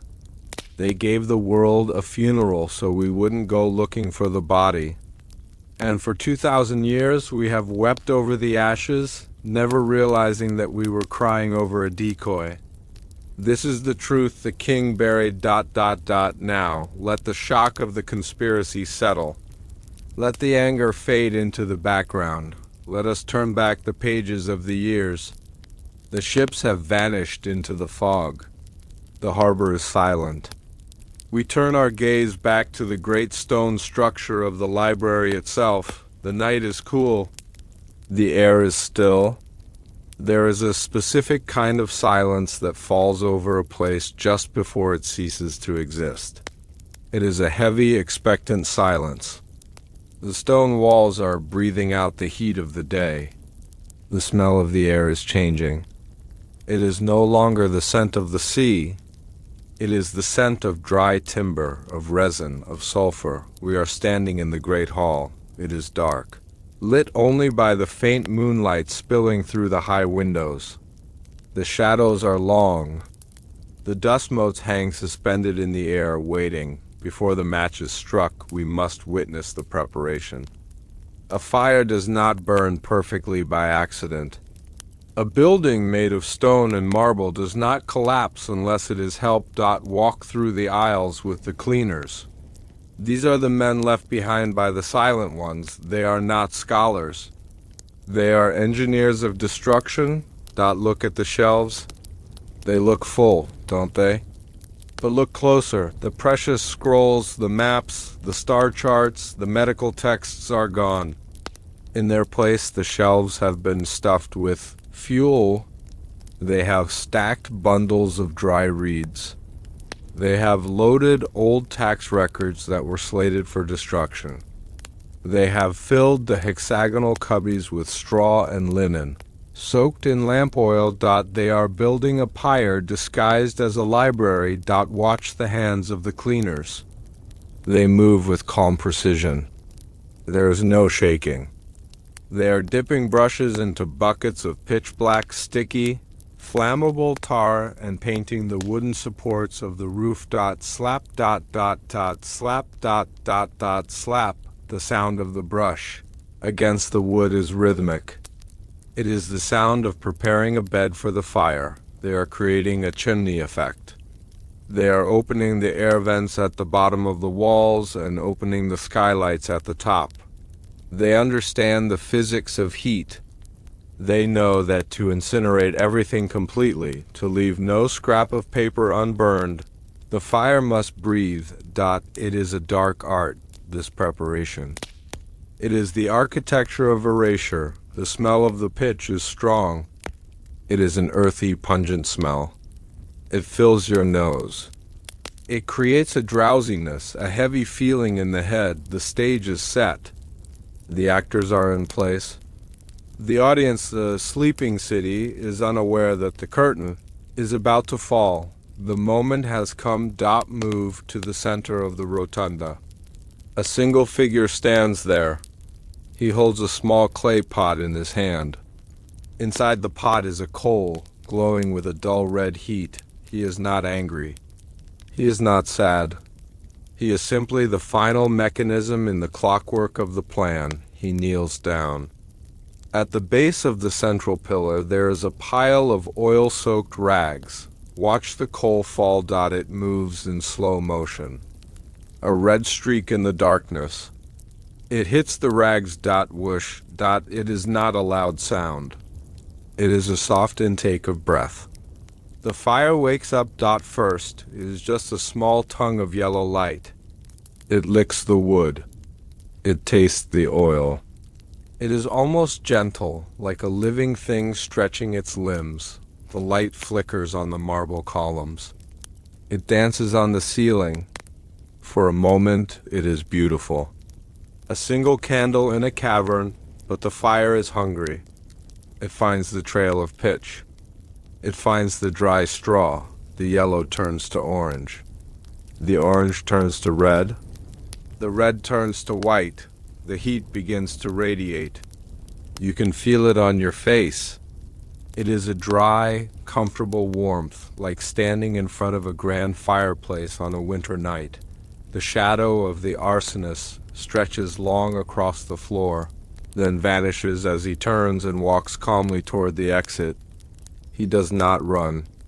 He knows the fire will take time to grow. He knows the math of the burn. Now, we become the fire. We follow the path of the heat. The flame climbs the wooden shelves. It moves with a liquid fluidity. It creates a sound, now a low, rushing roar. Roar, a waterfall, but a waterfall of energy. The fire reaches the fake scrolls, the tax records, the straw. They ignite instantly. Thousands of dry papyrus rolls catch fire at once. Imagine the sound of 1,000 dry leaves being crushed. Crackle. Pop. It is a symphony of sparks. The heat rises to the ceiling. It gathers there, rolling like an inverted ocean of light. It searches for a way out. It finds the skylights. The glass shatters. Tnk. Crash. The sound of the breaking glass is distant. Muffled by the roar of the flames, the fresh oxygen rushes in. The fire breathes deep. It expands. It turns the great hall into a blast furnace. But notice the beauty of it. The colors, deep crimsons, bright golds, flashes of blue from the chemicals in the ink. It is a mesmerizing display of pure energy. The library is being returned to the elements. The wood becomes smoke. The paper becomes ash. The stone becomes black. There is a cleansing quality to it. The fire is erasing the deception. It is purifying the space. The evidence is being eaten. The shelves that held the truth about the empty ships are now burning. The floor where the crates were dragged is now covered in falling embers. The fire is the ultimate censor. It redacts everything. Let us drift upwards now. Let us float through the smoke up into the night sky and look down at the city of Alexandria. The citizens are waking up. A baker, kneading dough in the early hours, sees a flicker through his window. He steps out into the street. He sees the orange glow reflecting off the low clouds. It looks like a second sunrise, but it is in the wrong place. The alarm is raised. The bells begin to ring. Clang. Dong. But the sound is far away. To us, floating high above, it is just a rhythmic pulse. The people rush to the roofs. They stand in their nightclothes, watching the spectacle. They are horrified. They are crying. They believe they are watching their heritage burn. They see the flames licking the sky, devouring the roof of the museum. The books! They cry, save the books. But they cannot get close. The heat is too intense. The wall of fire is a barrier that says, "Keep out." They do not know that the books are safe. They do not know that the fire is a theatrical backdrop. Feel the collective emotion of the city. It is a wave of grief. But grief is exhausting. Grief is heavy. As they watch the fire, they are mesmerized. Fire has a hypnotic power over the human mind. We can stare into a campfire for hours. We can stare into a burning building for hours. The flickering light induces a trance state. The rhythmic pulsing of the flames synchronizes with the heartbeat. The city stands still. The mob is paralyzed by the majesty of the destruction. Let us return to the heart of the inferno. There is an alchemy happening here. Matter is changing state. The solid is becoming gas. The history is becoming smoke. Watch a single beam of cedar wood. It has held up the roof for 300 years. Now the fire wraps around it. The wood glows from within. It turns into charcoal. It flakes away in soft gray scales. The smoke rises. It is a thick white smoke, perfumed by the cedar and the frankincense stored in the temple. Next, the smoke carries the memory of the library up into the atmosphere. Imagine the smoke drifting over the Mediterranean. It carries the atoms of the tax records, the atoms of the straw, the atoms of the deception. It spreads them out over the world, thinning them until they are invisible. The evidence is not just destroyed, it is scattered. It becomes part of the air we breathe. There is a peace in this total destruction. There is no half measure. The fire leaves nothing behind to be read. It leaves no clues. It creates a tabula rasa, a blank slate. The cleaners have done their work well. When the sun rises, there will be nothing left but a shell. The investigators will find only ash. They will conclude everything was lost. And the secret of the ships will be safe forever. Close your eyes to the visual now. Listen only to the sound. Fire is white noise. It is a broad spectrum sound that masks all other noises. The roar is constant. W-H-H-O. Oh. Sound of a strong wind in the trees. It is like the sound of the ocean in a storm. Underneath the roar, there are the pops and cracks of the wood. These are the percussion instruments. And underneath that, there is the low-frequency rumble of the stone heating up. A deep bass note that vibrates in your chest. It is a powerful, overwhelming sound that drowns out thoughts. You cannot think about your day when you are listening to a fire. You cannot worry about tomorrow. The fire demands your attention, and then it lulls you into submission. Let the sound wash over you. It is warm. It is protective. The fire is building a wall of sound around you, keeping the outside world away. The roof is weakening. The great beams are burned through. Happens in slow motion. The center of the roof sags. Groan. The wood gives way. Crash. The roof falls in.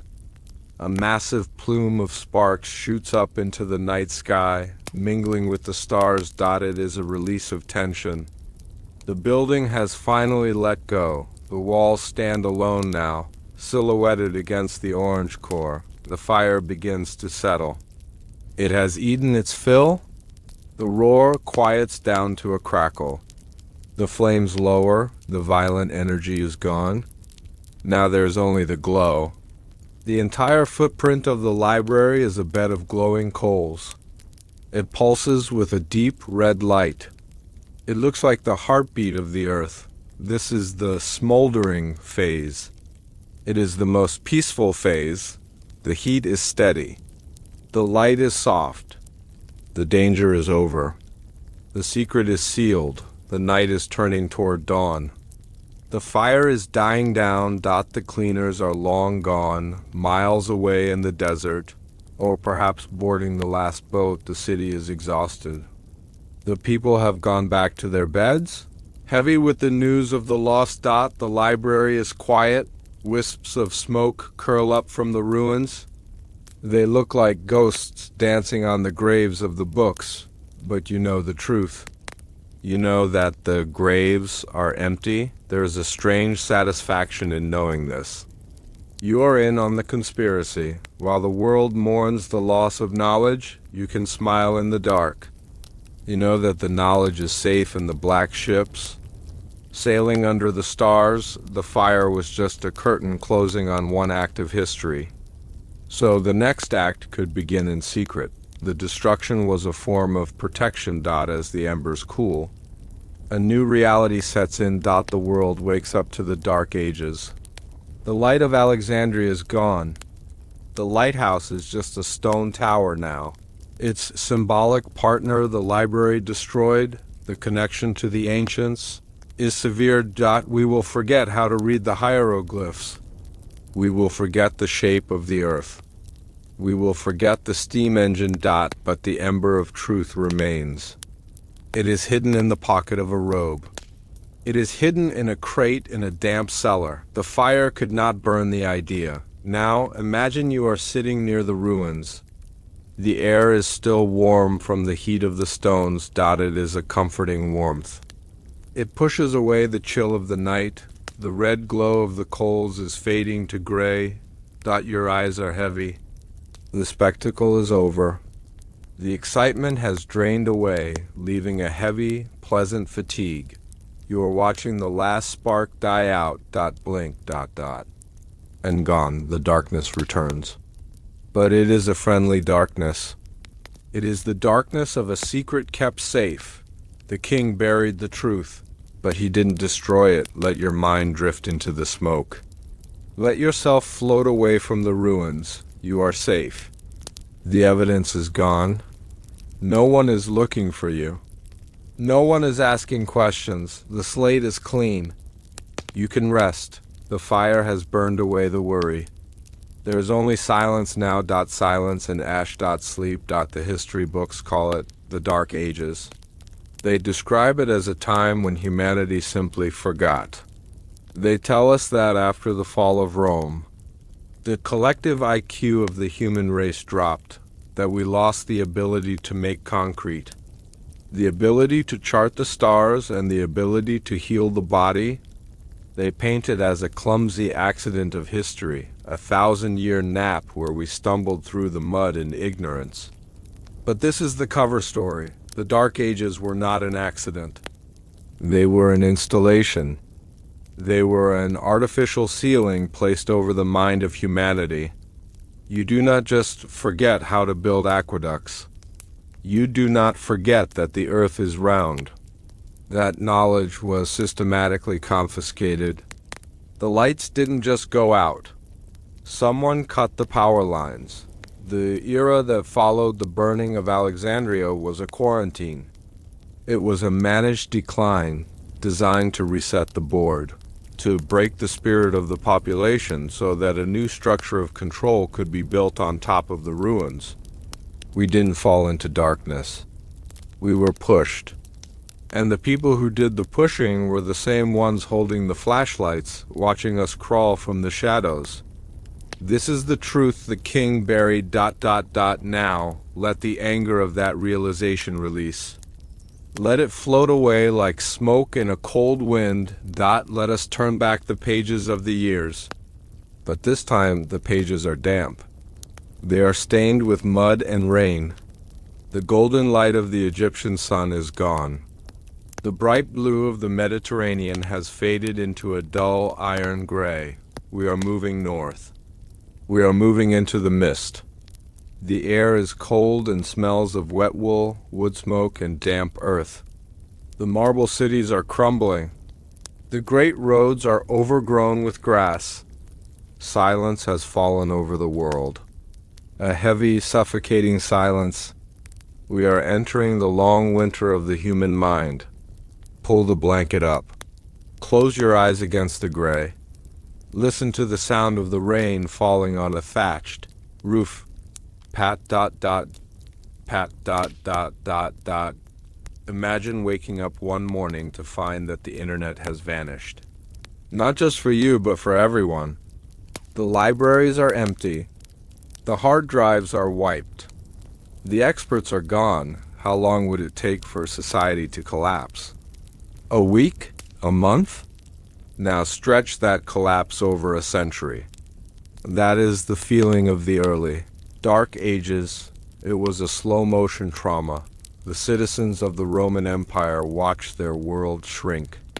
They used to live in a world of wide avenues, heated floors, and public baths. Now they watch the aqueducts run dry. They watch the great domes crack and fall. And they realized with a terrifying clarity, we don't know how to fix them. The blueprints were in the crates. The engineers were on the ships. The psychological impact of this was devastating. It created a deep societal depression.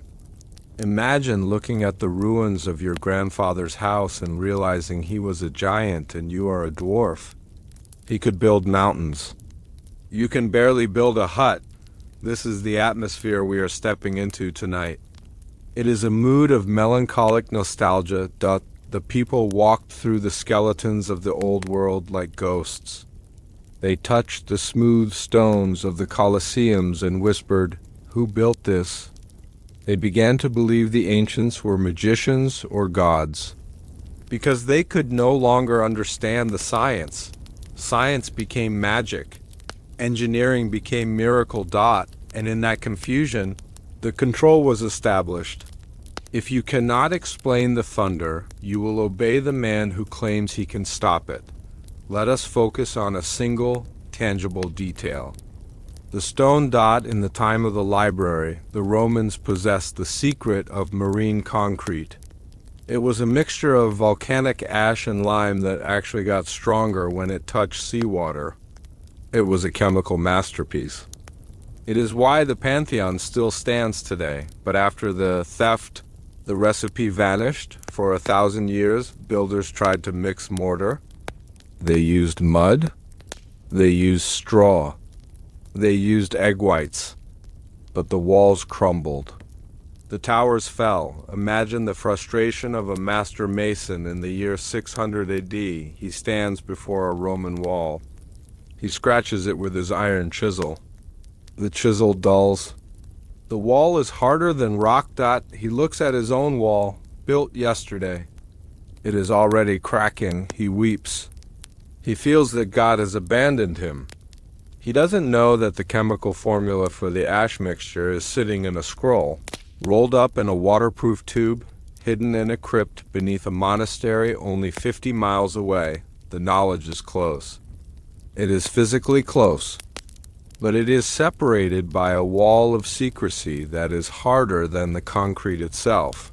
Feel the texture of the rough stone in your mind. The cold, damp, uneven stone of the Dark Ages. Contrast it with the smooth, warm, polished marble of the past. The world became rougher. Life became harder. The comfort was withdrawn. As the lights of knowledge were dimmed, the shadows grew longer. And in the shadows, monsters appear. When you take away biology, you get demons. When you take away astronomy, you get astrology. When you take away medicine, you get curses. The population was terrified. They lived in a world they did not understand. A comet in the sky was no longer a ball of ice in an orbit. It was a sword of judgment. A plague was not a bacteria. It was a punishment for sin, and who benefited from this fear? The centralized institutions that rose from the ashes. The New Order. They offered protection. They said, "The world is dark and full of terrors, but we have the candle. They didn't tell the people that they had extinguished the sun so they could sell the candles. But tonight, you are safe from the fear. You are observing it from a distance. You understand the mechanism. You can see the fog swirling through the medieval villages.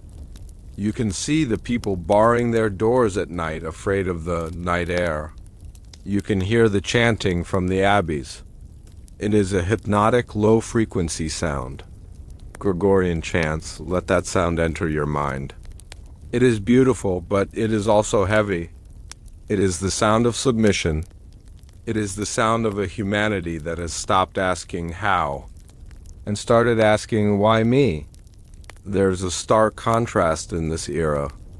The Dark Ages were only dark for the 99%. If you could fly over Europe in the year 800 AD, you would see thousands of tiny, dark villages. Mud huts, smoke, muddy roads. But then, in the center of the darkness, you would see a spark of gold. A cathedral, a palace, an abbey. Inside these walls. The light never went out. Inside these walls, they had glass windows. They had libraries. They had gold. The wealth of the world was being vacuumed up. The artificial scarcity of knowledge created an artificial scarcity of gold. The peasants worked the land, breaking their backs, believing that poverty was a virtue. Meanwhile, the order that held the secrets of the library was accumulating the land. It was the greatest wealth transfer in history. By keeping the population ignorant of basic economics, basic law, and basic rights, they owned everything. Visualize the gold glittering in the candlelight of a hidden vault. It is stacked high. Chalices, coins, plates. It is quiet there. The air smells of beeswax and incense. The floors are covered in thick carpets, while the world outside shivered in the rain. The keepers of the secrets were warm. This image should not make you angry tonight. It should make you understand. The world is not random. The poverty of the past was designed. And if it was designed, it can be redesigned. Let us zoom in on a specific location. An Irish monastery, perched on a jagged rock overlooking the Atlantic Ocean. The waves crash against the cliffs below. Boom. Hiss. Boom. Hiss. The stone tower. A single monk is working. He is a scribe. He is copying a book, but look at the text he is copying. It is not a prayer book. It is a copy of a text from Alexandria. It is a treatise on geometry. Does the monk understand what he is writing? Perhaps not. He is copying the shapes, the diagrams, the Greek letters. He is preserving the sacred shapes.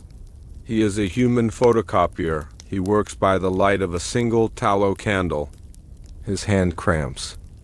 The room is freezing, but he does not stop. He has been told that this work is holy. He has been told that these books are the wisdom of the ancients, to be guarded but never used. He is the unwitting jailer of knowledge. He protects the prisoner, the book, without ever letting it out on parole. The scratch of his quill on the vellum is the only sound in the room. See rich ... scratch ... It is a lonely sound. It is the sound of a thread being spun across the chasm of time. Without these monks, the thread would have snapped. We must give them credit. Even though they were part of the system of suppression, they were also the vehicles of survival. They kept the pilot light burning while the furnace was turned off. The most painful part of the Dark Ages was the physical pain. In Alexandria, they had opium for surgery. They had clean tools. They understood infection. In the Dark Ages, if you broke your leg, it might be the end of your life. The wise women, the village healers who used herbs and folk knowledge were hunted down. They were called witches. Why? Because they were using the remnants of the old knowledge. They were using nature to heal outside the sanction of the church. The order could not allow independent healing. If you could heal yourself, you didn't need the institution. So the knowledge of the herbs was suppressed. The forbidden technology of botany was driven into the shadows. Imagine the forests of Europe. Deep, dark, ancient forests. They were full of medicine. Willow bark for pain. Foxglove for the heart. The trees stood there, offering their gifts. But the people were too afraid to take them.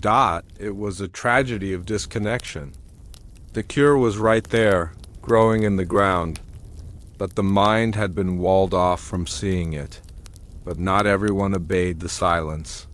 Deep in the cellars of Prague, of Toledo, of Damascus, there were men who remembered. They were the Alchemist. History calls them fools trying to turn lead into gold. But that was their cover story.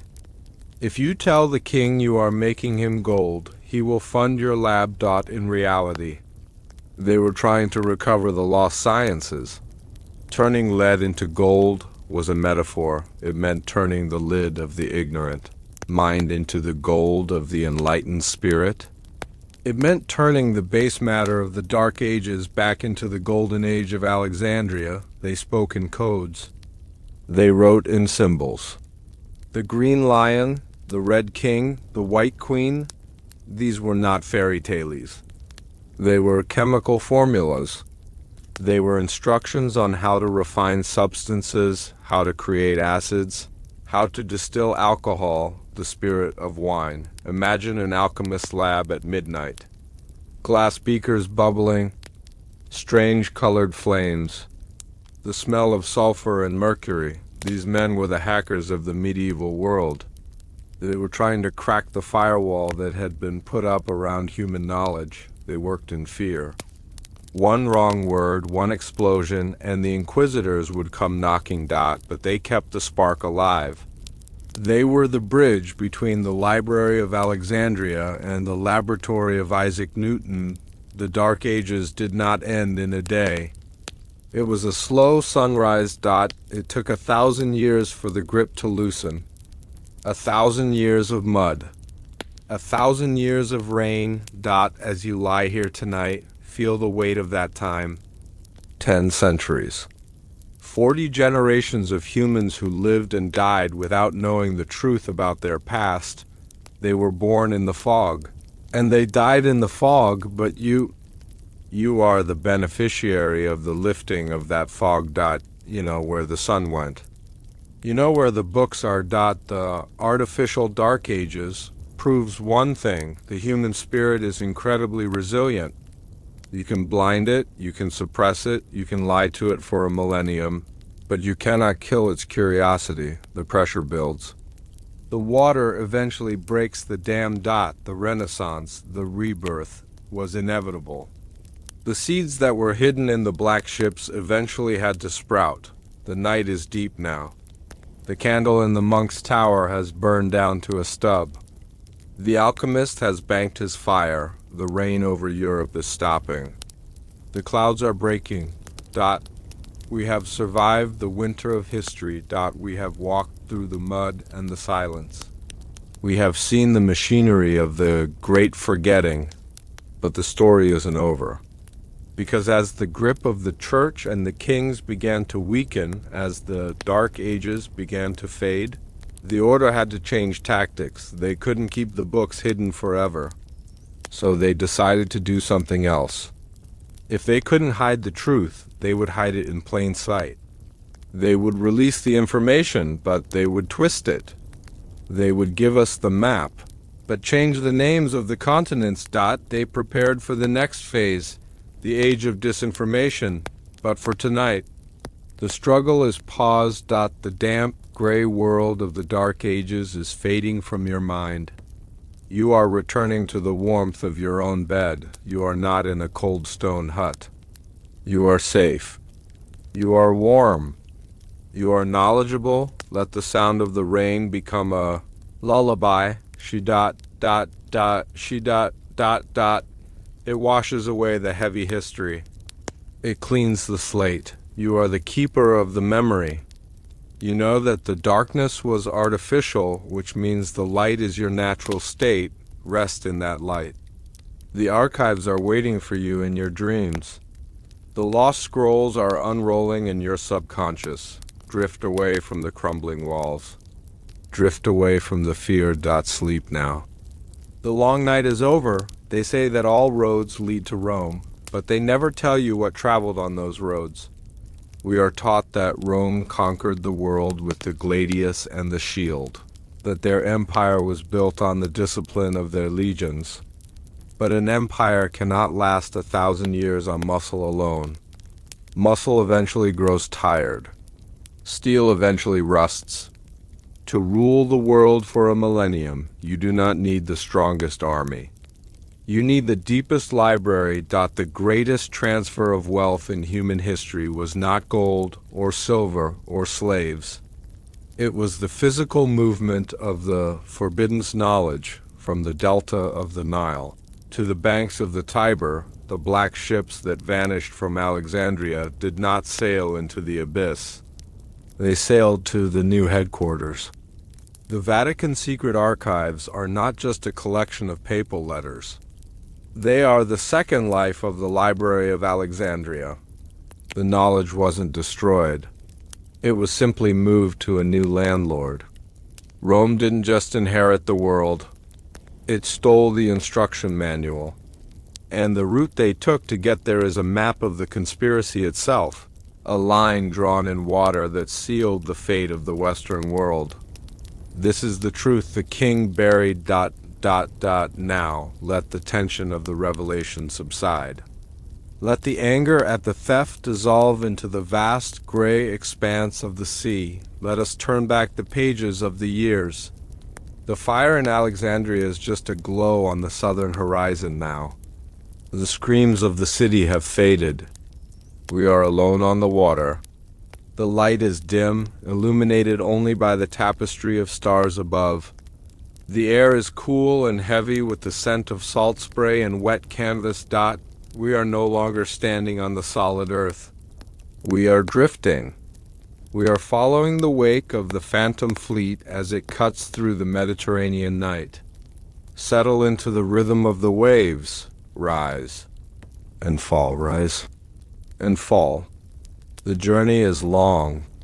The destination is secret. But the path is etched in the memory of the water. Visualize the map of the ancient world in your mind. It is a map of parchment, the edges curled and yellowed. The Mediterranean Sea is the heart of this world, a vast blue organ pumping trade and war between the continents. To the south lies Africa, burning and ancient. To the north lies Europe, wild and rising. And between them, the Middle Sea. The 12 black ships are small specks on this immense canvas. They are moving northwest. Feel the isolation of the open water. In the ancient world, sailing out of sight of land was a terrifying act. It was an act of faith. But these sailors have no fear, for they have the star charts in the hold. They possess the very knowledge they are smuggling. They know the exact declination of Polaris. They know the currents that run like hidden rivers. Beneath the surface. Listen to the sound of the hull cutting the water. Shish. Is a hypnotic white noise.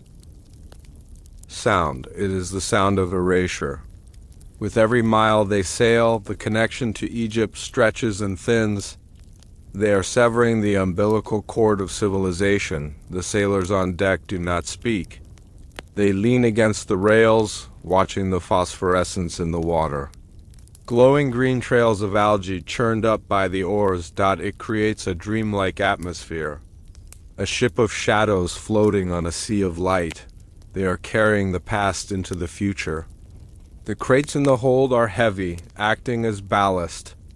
The weight of the pyramids, the weight of the Sphinx, the weight of the stargates, it is all sitting there, stabilized by wedges of cork and ropes of hemp. Days pass, or perhaps weeks.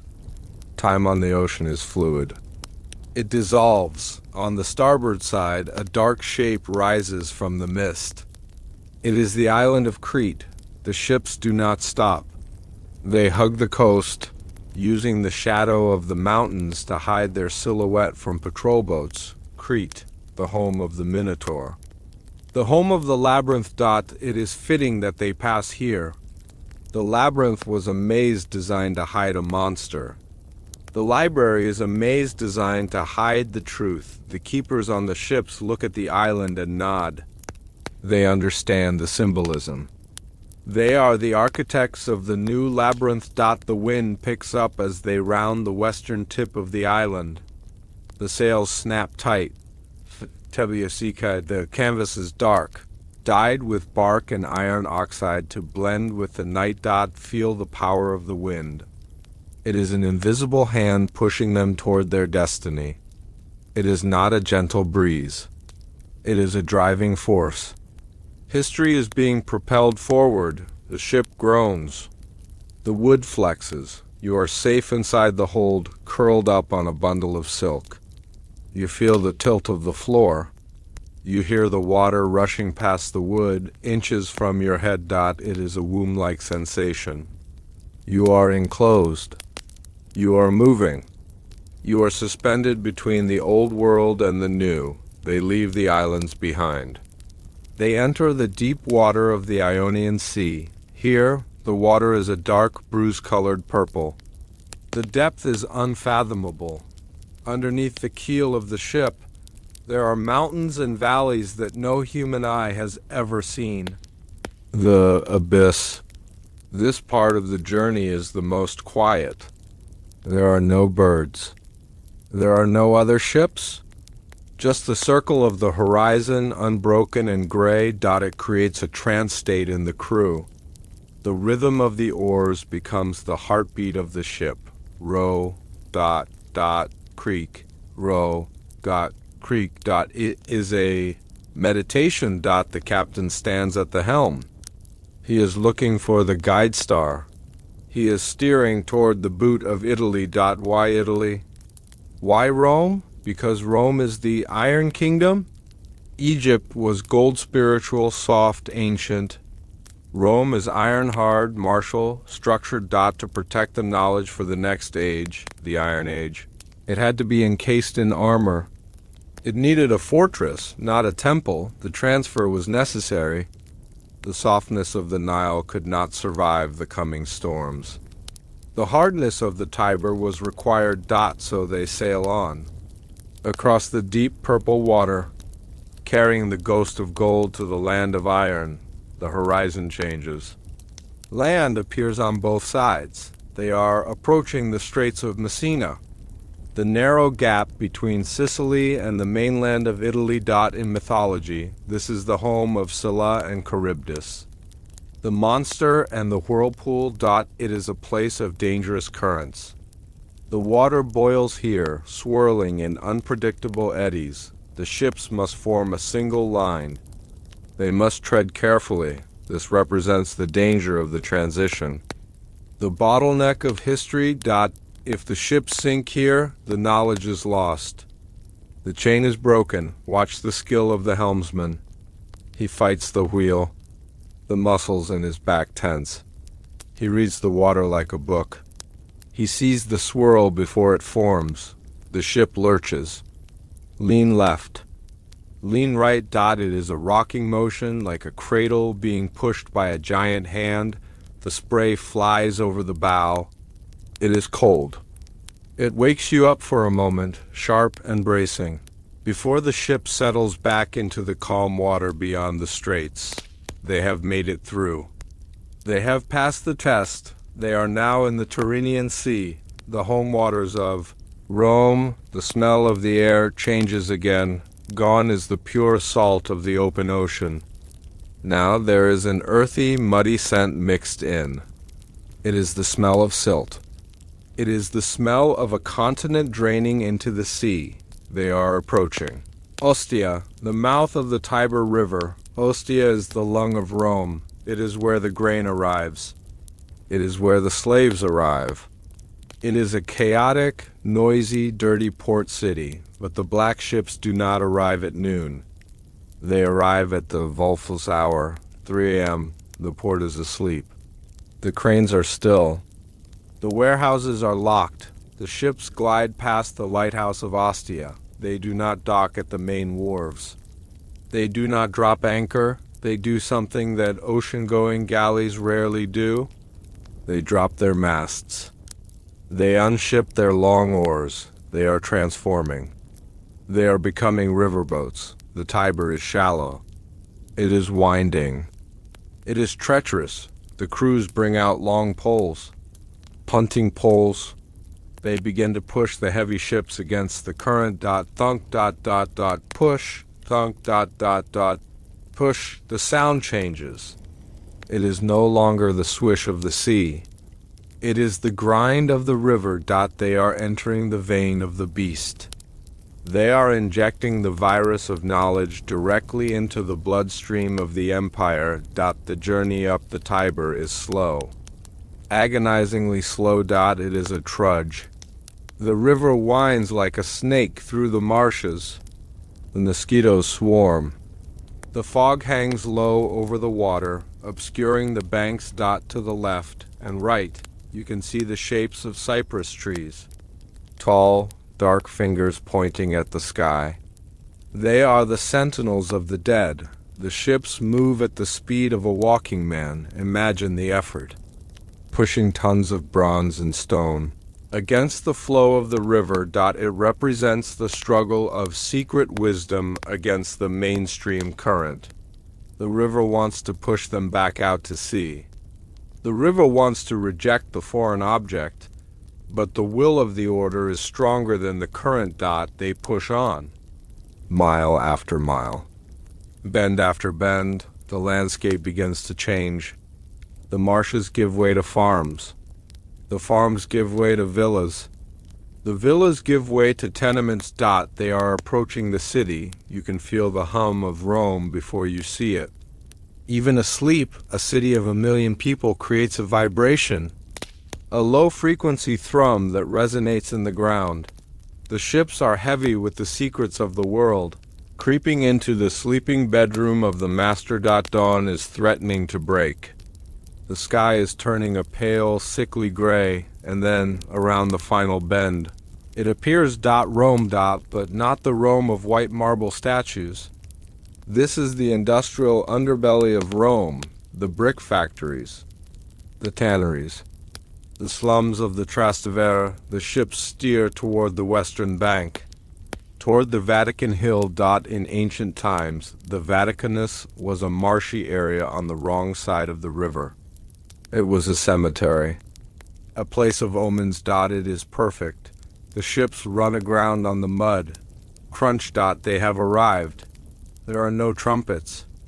There is no welcoming committee of senators, just a group of men in dark cloaks, waiting in the mud with carts drawn by oxen. The transfer begins immediately, from the ship to the mud. From the mud to the cart. The crates of Alexandria touch Roman soil. The translatio imperi. The transfer of power is complete. The soul of Egypt has officially emigrated.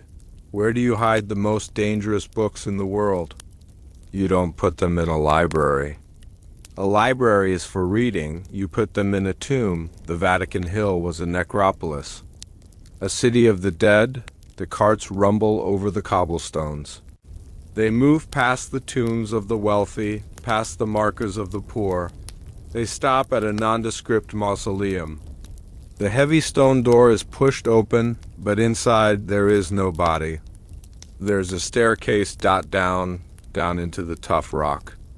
Down into the volcanic earth of Italy. The Romans were master tunnelers.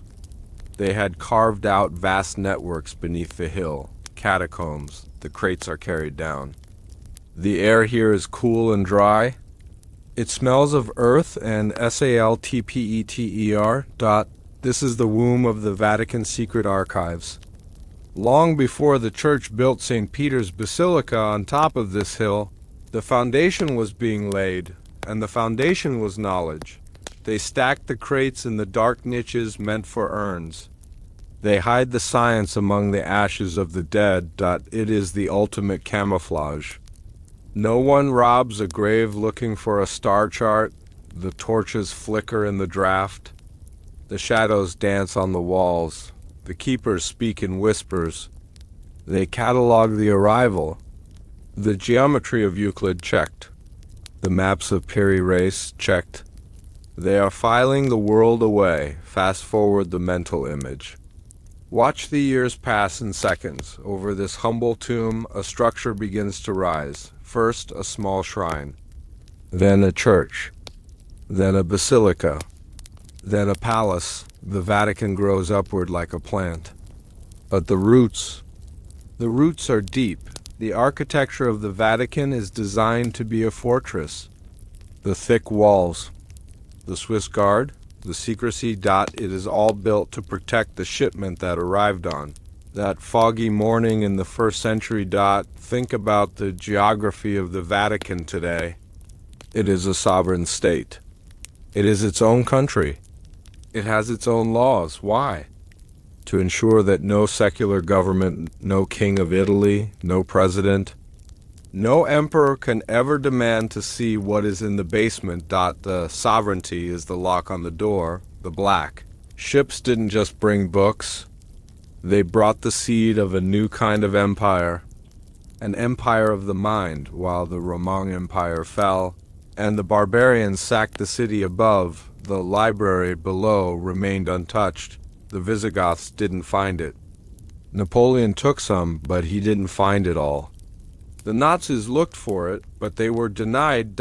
It is the most secure vault on the planet, because it is protected by the most powerful force on Earth, belief. Now, pull your mind back from the stone vault. Float back up the stairs. Back out to the river. Look at the Tiber River today. It still flows the same way. The mud is still the same color. The water has a memory. If you sit by the banks of the Tiber at night and you listen closely to the water lapping against the stones, you can still hear the echo of the punt poles. Thunk, push. You can hear the creak of the black ships. The route is still there. The ley line is active.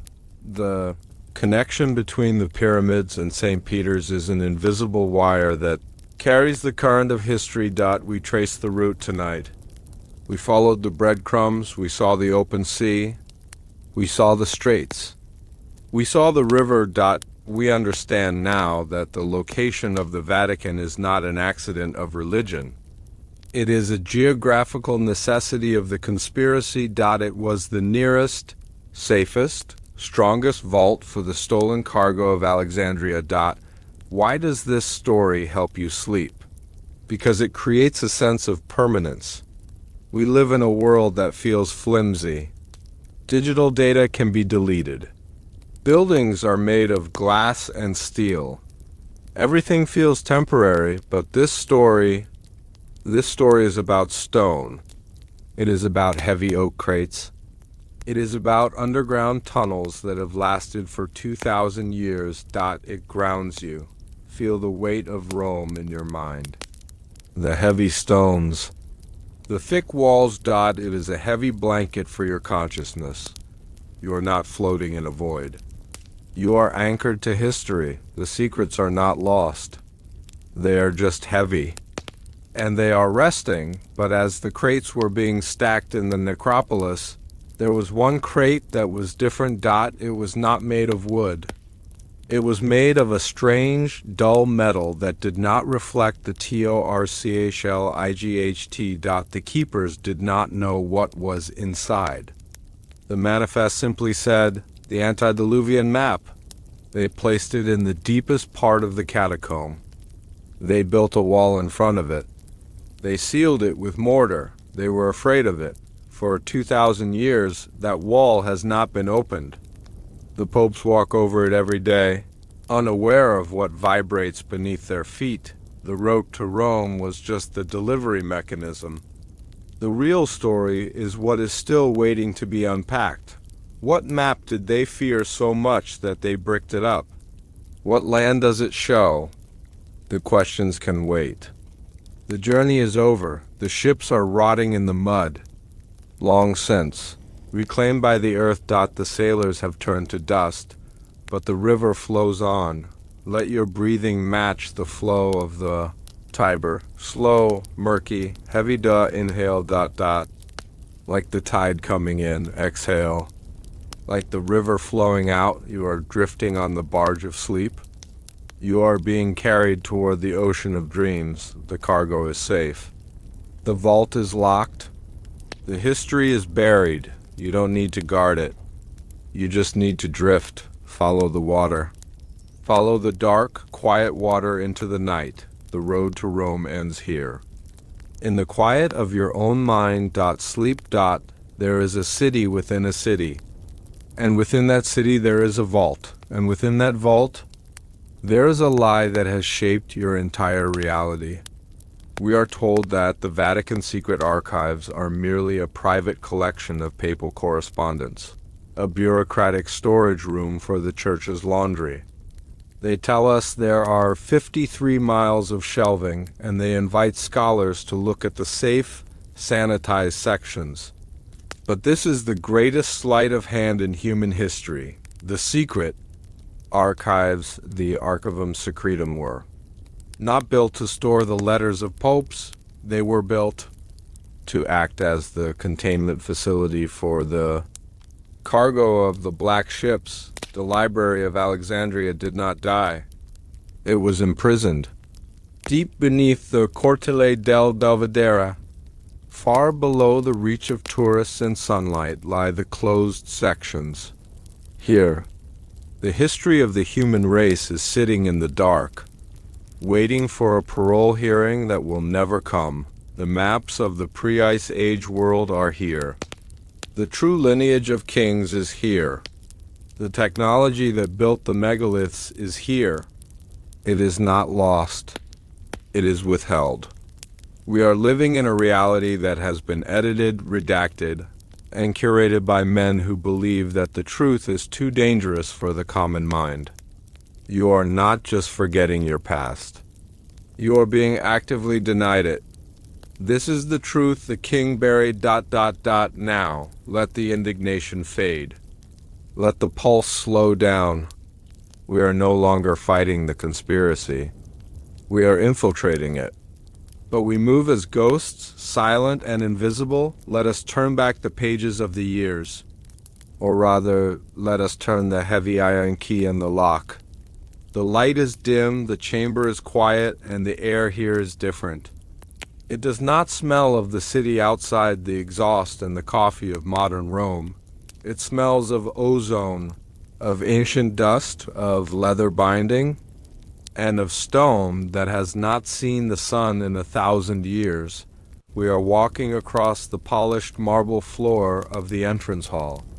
Listen to the sound of our footsteps. Click, dot, deco, dot, tick, dot, echo. The sound travels up the high walls, disappearing into the painted shadows of the ceiling. We are entering the memory bank of the world. Relax your shoulders. Let the heavy silence of the archive press against you like a weighted blanket. We are going in, to understand the safety of the stolen scrolls. You must visualize the fortress. The Vatican is built on a hill, but the archives are built into the root of that hill. We pass the Swiss guard at the gate. They stand motionless, halberds in hand, wearing the colorful uniforms of the Renaissance. But do not be fooled by the pageantry. Behind the velvet ropes, the security is modern, state-of-the-art, and ruthless. We slip past them. We move to a nondescript door in the back of the Belvedere courtyard. It looks like a maintenance entrance, but the keyhole is complex. The wood is reinforced with steel. The door opens. Creak. We step onto a spiral staircase. It is narrow. It is cold. It winds down deep into the volcanic tuff, the bedrock of Rome. Feel the temperature drop. 70 degrees. 60 degrees. 50 degrees. This is the bunker. It was constructed to survive nuclear war, earthquakes, and revolutions. The air here is climate controlled. Scrub it of all humidity to preserve the paper. It is dry. It tickles the back of your throat. As we descend, the noise of the world above vanishes completely. There is no traffic, no bells, no voices. There is only the hum of the ventilation system. A low, steady drone, da. It is a hypnotic sound. It is the sound of a machine that never sleeps, guarding a treasure that never wakes. We reach the bottom of the stairs. The door opens into the main corridor. Visualize this. A hallway that stretches into the darkness so long that you cannot see the end. The perspective lines converge at a single point of black infinity. On either side, from floor to ceiling, are shelves.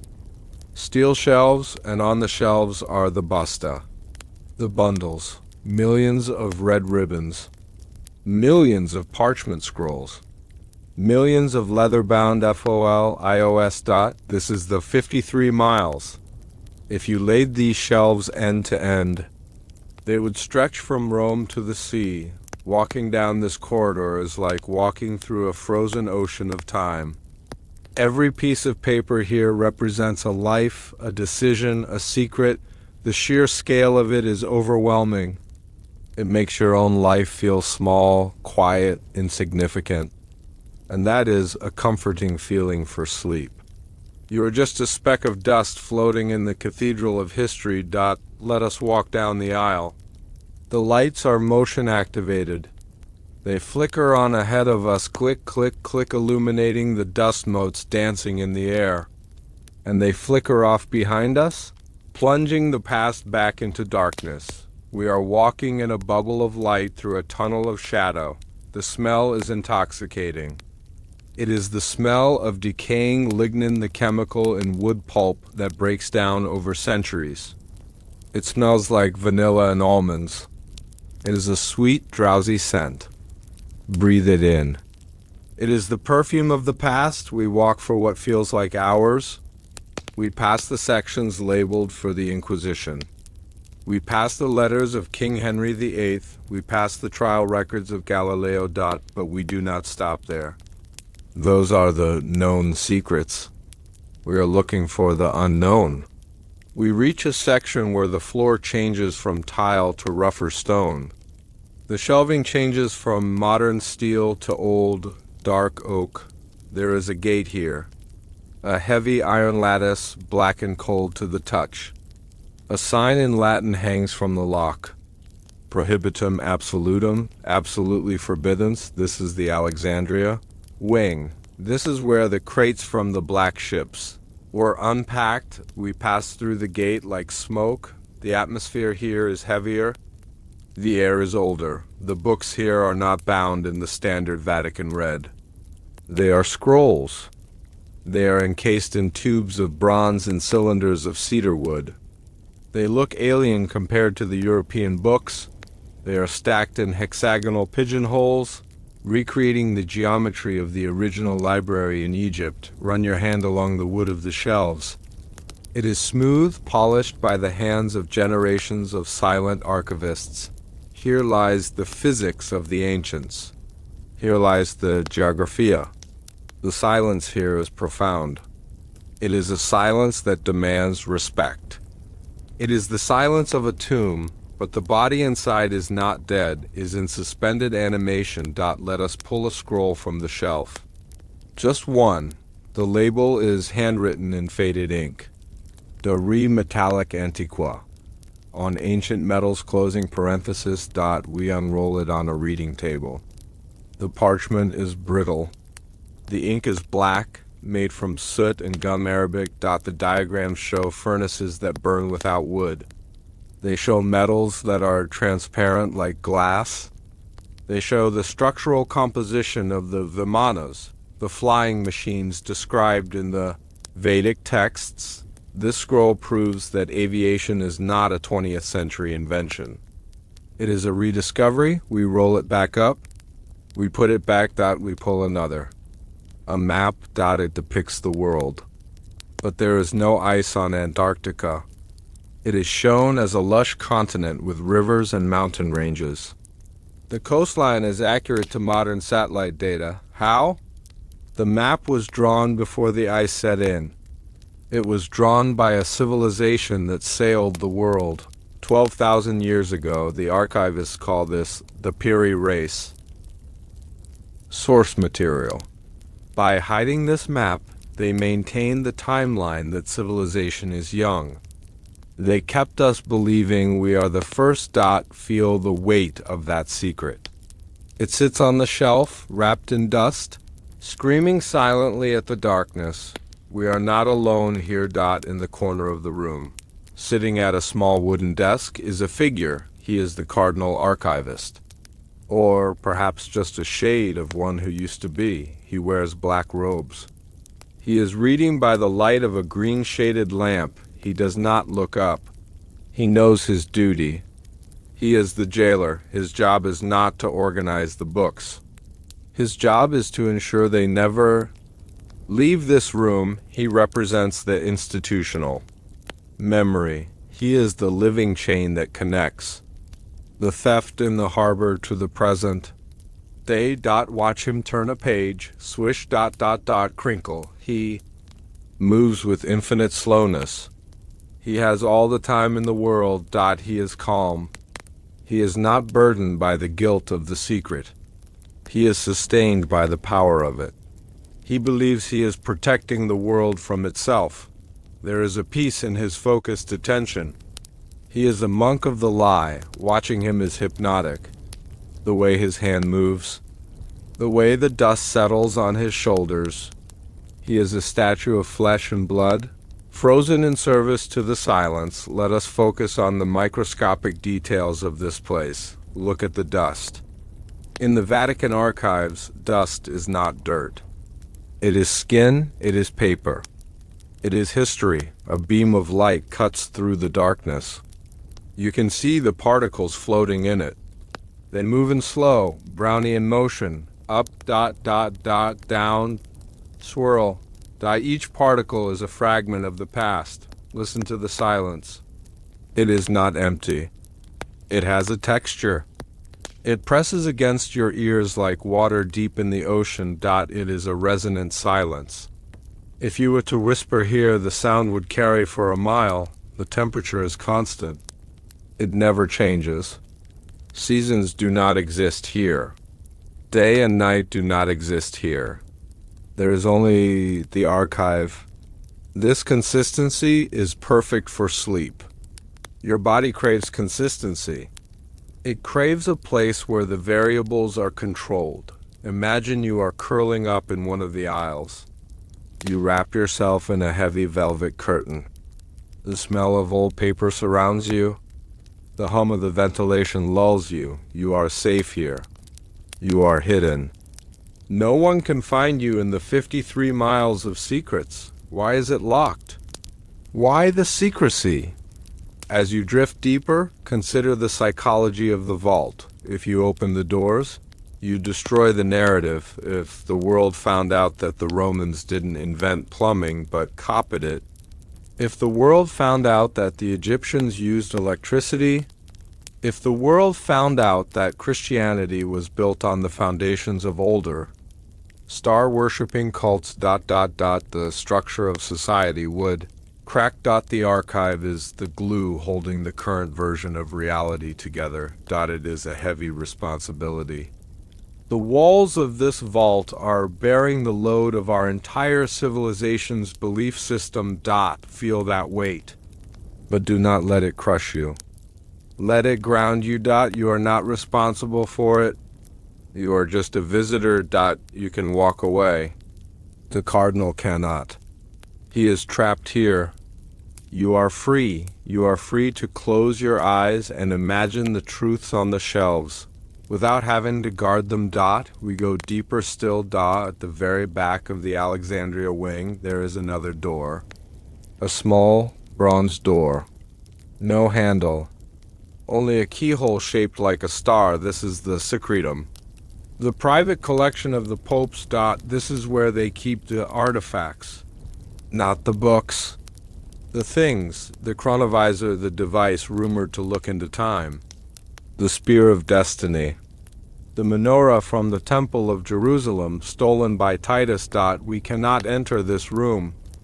The energy is too intense. We can only stand outside and feel the vibration through the metal door. It hums. A low electrical RUM. It reminds us that the world is magical. The mundane world of taxes and traffic is just a thin layer of paint over a structure that is strange, ancient, and powerful. Knowing that these things exist even if they are locked away adds a layer of wonder to your dreams. You are sleeping on a planet that hides miracles in its basement. As we turn to leave, we look back down the long corridor. The lights flicker off, one by one.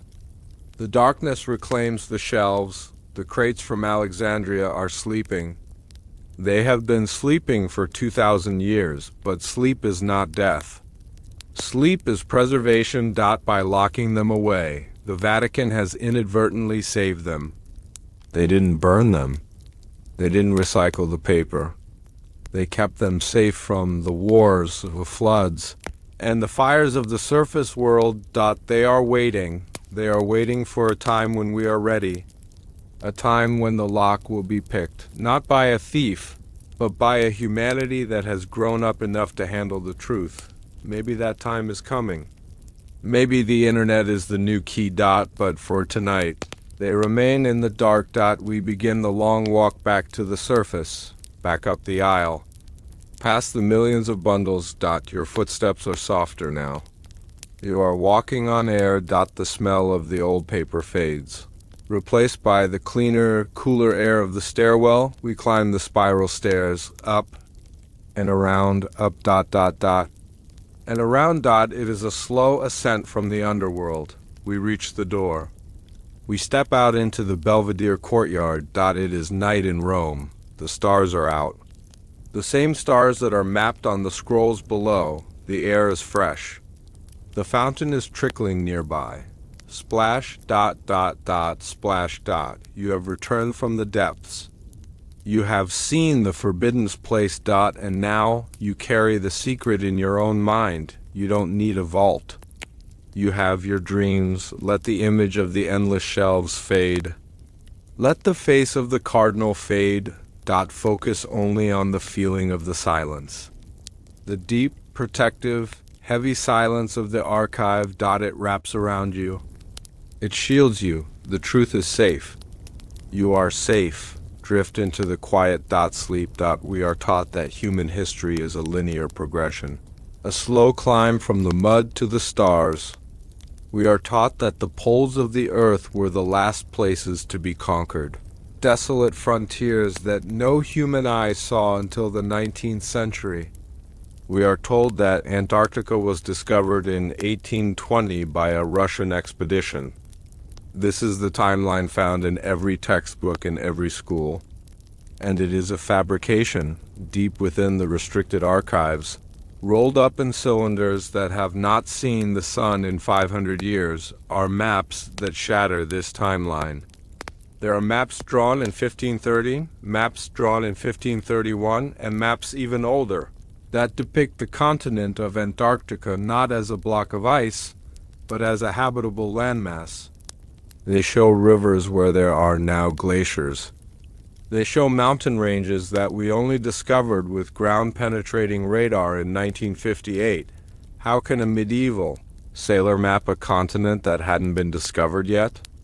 How can a Renaissance mapmaker draw the coastline of a land that has been buried under 2 miles of ice for 12,000 years?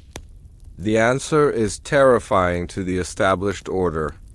It means that someone was sailing the oceans before the Ice Age. It means there was a global maritime civilization that mapped the entire world when we were supposed to be living in caves. The Vatican didn't just hide the books. They hidden the geography of our true past. This is the truth the king buried. Now let the shock of the impossible fade. Let the cognitive dissonance dissolve into the quiet of the night. Let us turn back the pages of the years. We are leaving the cold steel shelves of the modern archive. We are entering a different kind of room. A chart room. Imagine a room in a tall stone tower overlooking a dark harbor. The walls are lined with oak panels. A large table sits in the center, covered in a heavy velvet cloth. On the table lies a map. The light comes from a single lantern, casting a warm, golden circle on the parchment. The air smells of beeswax, old leather, and the faint, salty tang of the sea. It is quiet here. The only sound is the wind whistling softly outside the stone walls, and the gentle unfurling of the gazelle skin map. Crackle. We are here to look at the world as it was. We are here to trace the lines of the lost earth. Center your mind on the year 1513. We are in Constantinople. The Ottoman Empire is at its height. An admiral named Piri Reis is bent over his work. He is a man of the sea, a man of war, but tonight he is a man of ink. He is drawing a map of the world. It is a masterpiece of art and science. The colors are vibrant ochre, indigo, crimson. The lines are precise, but look at the note he is writing in the margin. He is an honest man. He tells us in his own handwriting that he did not survey these lands himself. He admits that he is a compiler. He says he used 20 source maps, some from the Portuguese, some from Columbus, but the most important ones. He says they came from the ancients. He says they date back to the time of Alexander the Great, and even before, he is copying data that was saved from the Library of Alexandria. Focus on the bottom of his map. Follow the coastline of South America. Go down past Brazil. Go down past Argentina. The coastline should end. There should be open ocean. But on Piri Reis's map, the coastline turns to the right. It continues east. It connects South America to a massive southern landmass. Trace that line with your mind's eye. It is intricate. It shows bays. It shows islands. It shows river mouths. This landmass corresponds perfectly to the coastline of Queen Maud Land in Antarctica, but there is no ice. The admiral drew a green coast. He drew animals. He drew a climate that was temperate. He didn't know he was drawing the impossible. He was simply trusting the ancient source maps. He was faithfully copying a reality that had vanished 10,000 years before he was born. Let us drift deeper into the mystery of the ink. Look at the grid. Lines on the map. They are not the latitude and longitude lines we use today. They are Portolan lines. They radiate out from central hubs like the spokes of a wheel. This creates a geometric web over the ocean. Too. Draw a map this accurate, you need to know spherical trigonometry. You need to know the exact circumference of the Earth. You need to know how to project a round planet onto a flat piece of skin without distorting the shapes. And most importantly, you need to know longitude. History tells us that humans couldn't calculate longitude at sea until John Harrison invented the marine chronometer in the 1700s. Before that, sailors were guessing, but the Piri Reis map has accurate longitude. It places the coast of South America and Africa in the correct mathematical relationship to each other. How? If the maps came from the ancient library, then the ancients had the clock. Or they had a method of navigation that we have lost. Stare at the lines on the map. They are perfect. They are calm. They are proof of a high mind. Someone flew over the earth, or someone sailed with instruments that we cannot imagine. The lines on the map are like the bars of a cage. Trapping the truth of history. Roll up the Piri Reis map, SWSH tap, set it aside, unroll the next one. This is from 1531, the map of Orensfine. It depicts the entire world in a heart-shaped projection. It is beautiful. It looks like a biological organ. Look at the bottom of the heart. There it is again. Terra Australis. The southern land, but Fine goes further than race. He shows the mountain ranges. He shows the rivers flowing from the interior to the sea. He names the mountains. How can you name a mountain that is buried under a mile of ice? Unless you saw it when it was naked. Modern geologists tell us that the last time Antarctica was ice-free was at least 6,000 years ago, and possibly much longer. So who was mapping the mountains?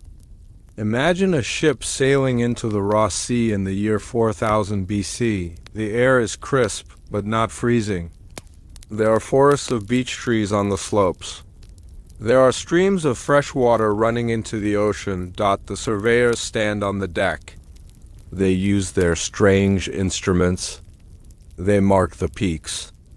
They name the bays. They are charting a new world. They do not know that the ice is coming. They do not know that the White Death will soon swallow their world whole. The Fine map is a snapshot of a lost epoch. It is a ghost photograph. Let us move forward in time, but deeper into the mystery. The year is 1737. Philippe Boucher, a French geographer, publishes a map of Antarctica. But closely. He does not draw it as a single continent.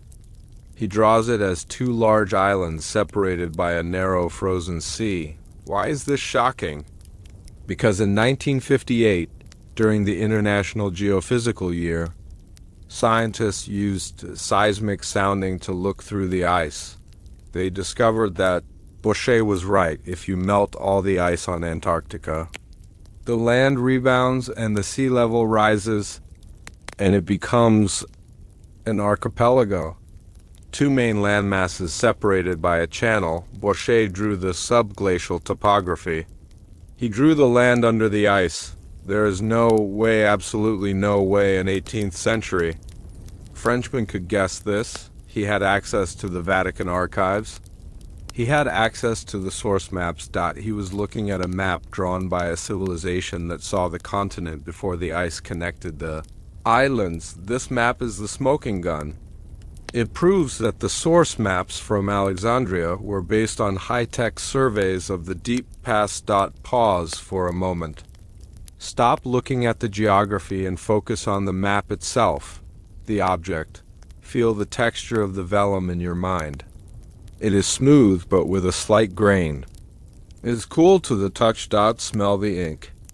It is iron gall ink. It has a sharp, metallic scent. Hear the sound of your finger tracing the coastline. Maps are hypnotic. They are labyrinths for the eye. You can get lost in the squiggly lines of the coast. You can get lost in the vast, empty spaces of the ocean. The map room is a place of deep concentration. It is a place where the outside world disappears, and the only reality is the drawing on the table. The silence here is heavy. It is the silence of secrets waiting to be understood. Let your eyes unfocus. Let the lines blur. The map is not just a drawing. It is a portal. Through it, we can step back into the ancient world. Let us step through that portal. Close your eyes and visualize Antarctica as it is on the map. You are standing on the coast of Queen Maud Land, but there is no wall of ice. There are no penguins huddled against the blizzard. It is a summer day in the ancient epoch. The sky is a brilliant crystalline blue. The sun is low on the horizon, bathing the land in a golden amber light. You are standing on a beach of black volcanic sand. Behind you, the mountains rise up, sharp, jagged peaks of dark granite. But their lower slopes are covered in green, ferns, moss, tough, low-growing shrubs. You hear the sound of running water. A waterfall is cascading down the cliffs, fed by the melting snow of the high peaks. It is peaceful. It is raw. It is untouched. You walk along the beach. You see a footprint in the sand. It is not yours. It is the footprint of a map maker. A man who stood here 10,000 years ago, holding a sextant of gold. Looking at the same sun, he felt the same wind on his face. He heard the same waves. This visualization connects you to him. It breaks the barrier of time. The ice is just a temporary condition. The land is eternal. Who were they? The men who drew these maps? They were the kings of the sea peoples, the Atlanteans. The name doesn't matter. What matters is their capability. While our history books say we were hunting mammoths with spears, these people were navigating the globe. They had a global commerce. They had a global understanding. They knew the shape of the Americas. They knew the shape of Africa. And they knew the shape of the South. They mapped the world because they owned the world, but they were destroyed. The cataclysm came, the flood, the asteroid. The shift of the poles. The ice rushed in. It covered their ports. It crushed their cities under miles of white weight. The survivors fled. They fled to Egypt. They fled to Samaria. They fled to the highlands of Peru, and they took their most precious possessions with them, the maps. They rolled them up. They copied them onto papyrus. They stored them in the Library of Alexandria. Remember, they whispered to their children, remember what the world looked like. And for thousands of years, the maps were copied and recopied. Even as the understanding of them faded, Piri Reis didn't know he was drawing Antarctica. He was just copying the lines. He was a Xerox machine for a dead civilization. This changes everything about the age of discovery. Think about Christopher Columbus. We are told he was a lucky fool who thought he was going to India and bumped into America. But Columbus spent time in the monasteries. He had access to the networks of the order. He studied the ancient maps. He didn't discover America. He had a map of it. He knew exactly where he was going. He knew the winds. He knew the distance. The age of discovery was actually the age of verification. The kings of Europe, the Holy Roman Emperor, the King of Portugal, the Pope, they opened the vaults. They pulled out the Piri Reis source maps. They said to their captains, go here. Check if it is still there. They were reclaiming their inheritance, but they couldn't tell the public. If they admitted they had maps from 10,000 BC, they would have to admit the Bible's timeline was wrong. They would have to admit the church didn't know everything. So they created the myth of the brave explorer sailing into the unknown. It was a cover story. Now, bring your mind back to the present. Back to the ice. Antarctica today is a white silence. It is the coldest, windiest, driest place on Earth. But think of the ice not as a destroyer, but as a preserver. The ice is a vault. Underneath those 2 miles of frozen water, the rivers are still there. The valleys are still there, and perhaps the cities are still there. The Piri Reis map suggests that the coastline was inhabited if a civilization lived there. Their ruins are sealed in the ultimate time capsule. They are frozen in blocks of crystal, waiting. We drill ice cores today. We find dust from Roman volcanoes. We find pollen from ancient palm trees. The ice is keeping the secret. It is a comforting thought. The truth isn't gone. It's just on ice. Let us return to the map on the table in the quiet room. I want you to visualize the line of the Antarctic coast again. Start at the Weddell Sea. Trace the curve. Move slowly. Go. Past the Cape of Norway. Keep moving. Go past the Mulig-Hoffman Mountains. The line is jagged. It dips in and out. Bays and inlets. Imagine your finger is a ship sailing along that ink line. You are sailing through the ink. You are sailing through time. The repetition of the movement is soothing. West. And southwest. And south, the map is a mandala. A focus point for your mind. The world is big. The world is old. The world is mysterious, and you are small. You are safe. You are watching from the tower. Why does this story help you sleep? Because it implies that there is an order to things. We are not wandering aimlessly on a rock in space. We are living in a world that has been measured, mapped, and known for eons. The confusion of modern life is just surface noise. Underneath, there is a geometry. There is a longitude. There is a latitude. The ancients knew where they were. And deep down, you know where you are. You are anchored in history. The map is there to guide you. Not to a physical place, but to a state of mind, a state of wonder, a state of knowing. But there is one part of the Piri race map that is blurry. One part where the lines fade. The interior, the coastline is perfect. But what lay in the center of the continent? The map makers left that blank. Or perhaps they drew something there that the Vatican erased. There are rumors of an entrance. Hollow Earth opening at the pole. There are rumors that the ancient civilization didn't die, but went inside. The map shows the door, but it doesn't. Show the key. That key is what we will look for next. The candle in the chart room is burning low. The flame is flickering. The shadows are getting longer. It is time to put the map away. Watch the hands, ghostly, gentle hands roll up the parchment. Crackle, roll, the Queen Maud land disappears. The green mountains disappear. The rivers disappear. They are rolled up into the darkness of the cylinder. The map is placed back in its case. The lid is closed. The mystery is put to bed. The room is dark now. Only the moonlight comes through the window. You are drifting away from the tower. You are drifting over the dark ocean. The waves are rocking you. The map is in your mind now. You can sail anywhere. You can sail to the green Antarctica in your dreams. The ice is melting in your sleep. The flowers are blooming in the snow. Drift, sail, sleep. We like to think that we are free. We like to think that our thoughts are our own, that our anxieties are natural, and that the way our society is structured is the only way it could possibly be.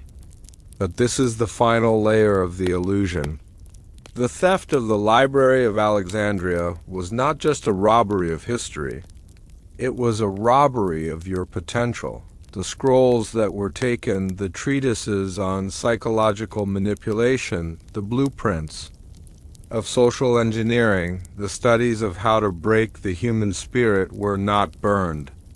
They were studied, they were refined, and today they are being deployed. The tactics used by the pharaohs to control the builders of the pyramids are the same tactics used by modern media to control you. The knowledge of how to create artificial scarcity, how to manufacture consent, and how to keep a population in a state of low-level fear was never lost. It was weaponized. You are living in a reality that has been engineered by the very people who stole the blueprints. The reason you feel tired, the reason you feel confused, the reason you feel like you are running on a hamster wheel that never ends, it is not because you are broken. It is because the system is working exactly as it was designed to work based on the stolen science of control.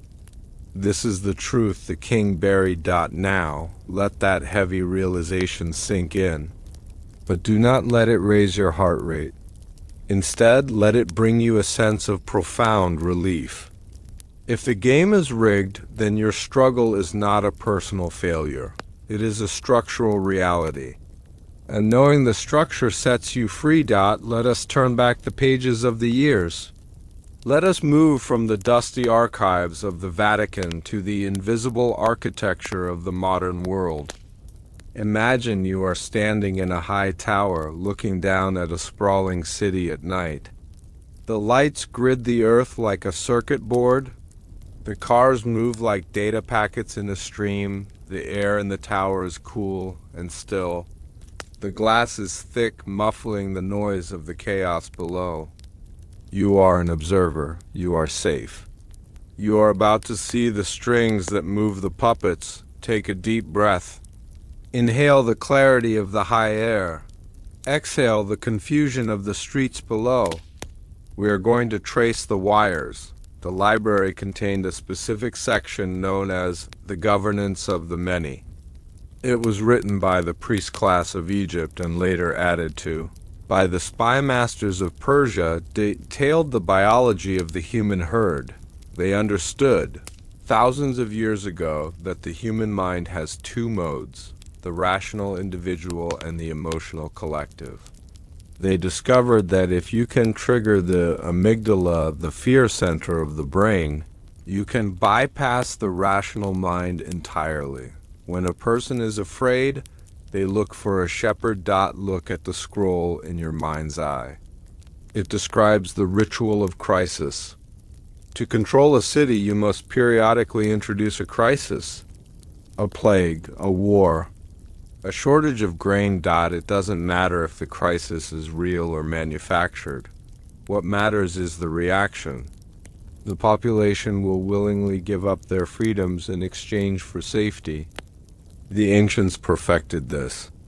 They called it order out of chaos. Today we see it on the news every night.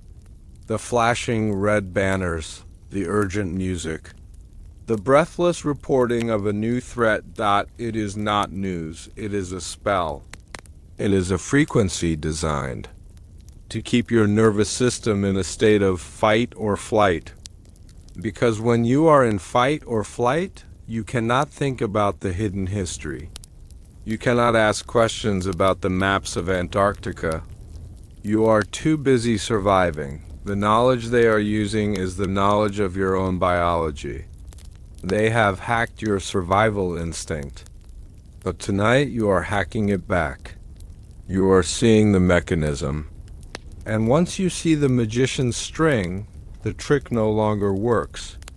Let us move to the next chapter of the stolen knowledge. Economics. In the ancient world, there was a time known as the Age of Abundance. The Nile flooded every year. The soil was rich. Food grew with little effort. The rulers realized that a population that is well fed and has free time is a dangerous population. People with free time start studying the stars. They start practicing the arts. They start realizing they don't need the king. So, the science of scarcity was developed. They learned how to lock the grain in the silos. They learned how to introduce a currency, gold coins, that they controlled. Suddenly, food wasn't free. You had to work for the coin to buy the food that the earth gave for free. This was the invention of debt. The scrolls describing this system were carried to Rome.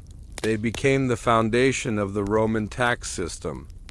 And from Rome they traveled to the banks of Venice, to the vaults of London, and to the Federal Reserve.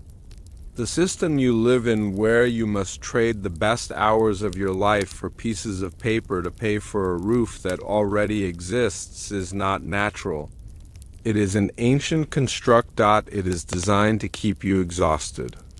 The grind. The rat race. These are modern terms for an ancient shackle. But as you lie here, safe in your bed, realize that the debt is fictional. The scarcity is artificial. The earth is still abundant. The sun still shines. The rain still falls. The psychological weight of earning a living is a spell cast by the inheritors of the black ships. Let that weight drop off your shoulders. You are not a slave to the coin. You are a spirit having a human experience. The cage is made of paper. Walk with me now through the city streets of your imagination. Look at the government buildings. Look at the banks. Look at the courthouses. Why do they all look like Roman temples? Why the tall columns? Why the massive stone steps? Why the domed ceilings? This is the architecture of intimidation. The Library of Alexandria held the secrets of sacred geometry. They knew that certain shapes and proportions affect the human consciousness. Cathedrals are built to make you feel small, to make you look up, to make you feel awe and submission. Modern government buildings are copies of this technology. They are designed to make the individual feel insignificant in the face of the state. The sheer scale of the stone asserts authority, but they also use the grid. Ancient cities were often built in harmony with the land, following the curves of the rivers. Modern cities and Roman cities before them are built on a grid, right angles, sharp corners. The stolen texts explain that the grid disconnects the human mind from the organic flow of nature. It forces the brain into a linear, logical, robotic state. It is harder to dream in a grid. It is harder to feel intuition in a concrete box. They paved over the ley lines. They put the rivers in pipes underground. They sterilized the environment to sterilize your mind, but you can escape the grid. In your sleep, there are no straight lines. In your dreams, you return to the organic curve. The most tragic use of the stolen knowledge is in the realm of healing. We spoke earlier of the rods of Ptah, the acoustic technology. The ancients understood that the body is a frequency. Every organ has a tone. Every disease is a dissonance. To cure a sickness, you simply had to project the correct resonant frequency to bring the body back into harmony. Sound healing, light healing, vibration. It was cheap. It was effective. It was non-invasive, but it was bad for business if you can. Cure yourself with a tuning fork. You do not need the apothecary. You do not need the priest. The Order of the Silent Ones confiscated the medical texts. They branded the frequency healers as witches or heretics. They replaced resonance with pharmacology. They gave us chemistry instead of energy. Today, the medical industry is a trillion-dollar empire built on the suppression of the simple truths found in the Alexandria scrolls. They treat the symptom, not the cause. They keep the patient alive, but dependent. It is the ultimate subscription model, but the body remembers. Your body knows how to heal itself. It is encoded in your DNA, which is older than the library. As you drift to sleep, imagine your body tuning itself. Imagine the cells vibrating at their perfect frequency. You don't need their pills tonight. You have the original blueprint inside you. Look at the logos of the corporations that rule the world. The apple, the shell, the pyramid, the eye, the snake. These are not random graphic designs. They are ancient sigils. The library contained the dictionary of the subconscious. It detailed the universal symbols that trigger deep, instinctual responses in the human brain. The snake represents knowledge and temptation. The pyramid represents hierarchy and stability. The eye represents surveillance and omniscience. By placing these symbols everywhere on your phone, on your car, on your money, they are speaking directly to your subconscious mind. They are marking their territory. They are telling your deeper self, we own this. We are the initiates. It is a form of silent telepathy. They use the language of light against us. But now that, the symbols lose their power, they become just drawings you can look at the pyramid on.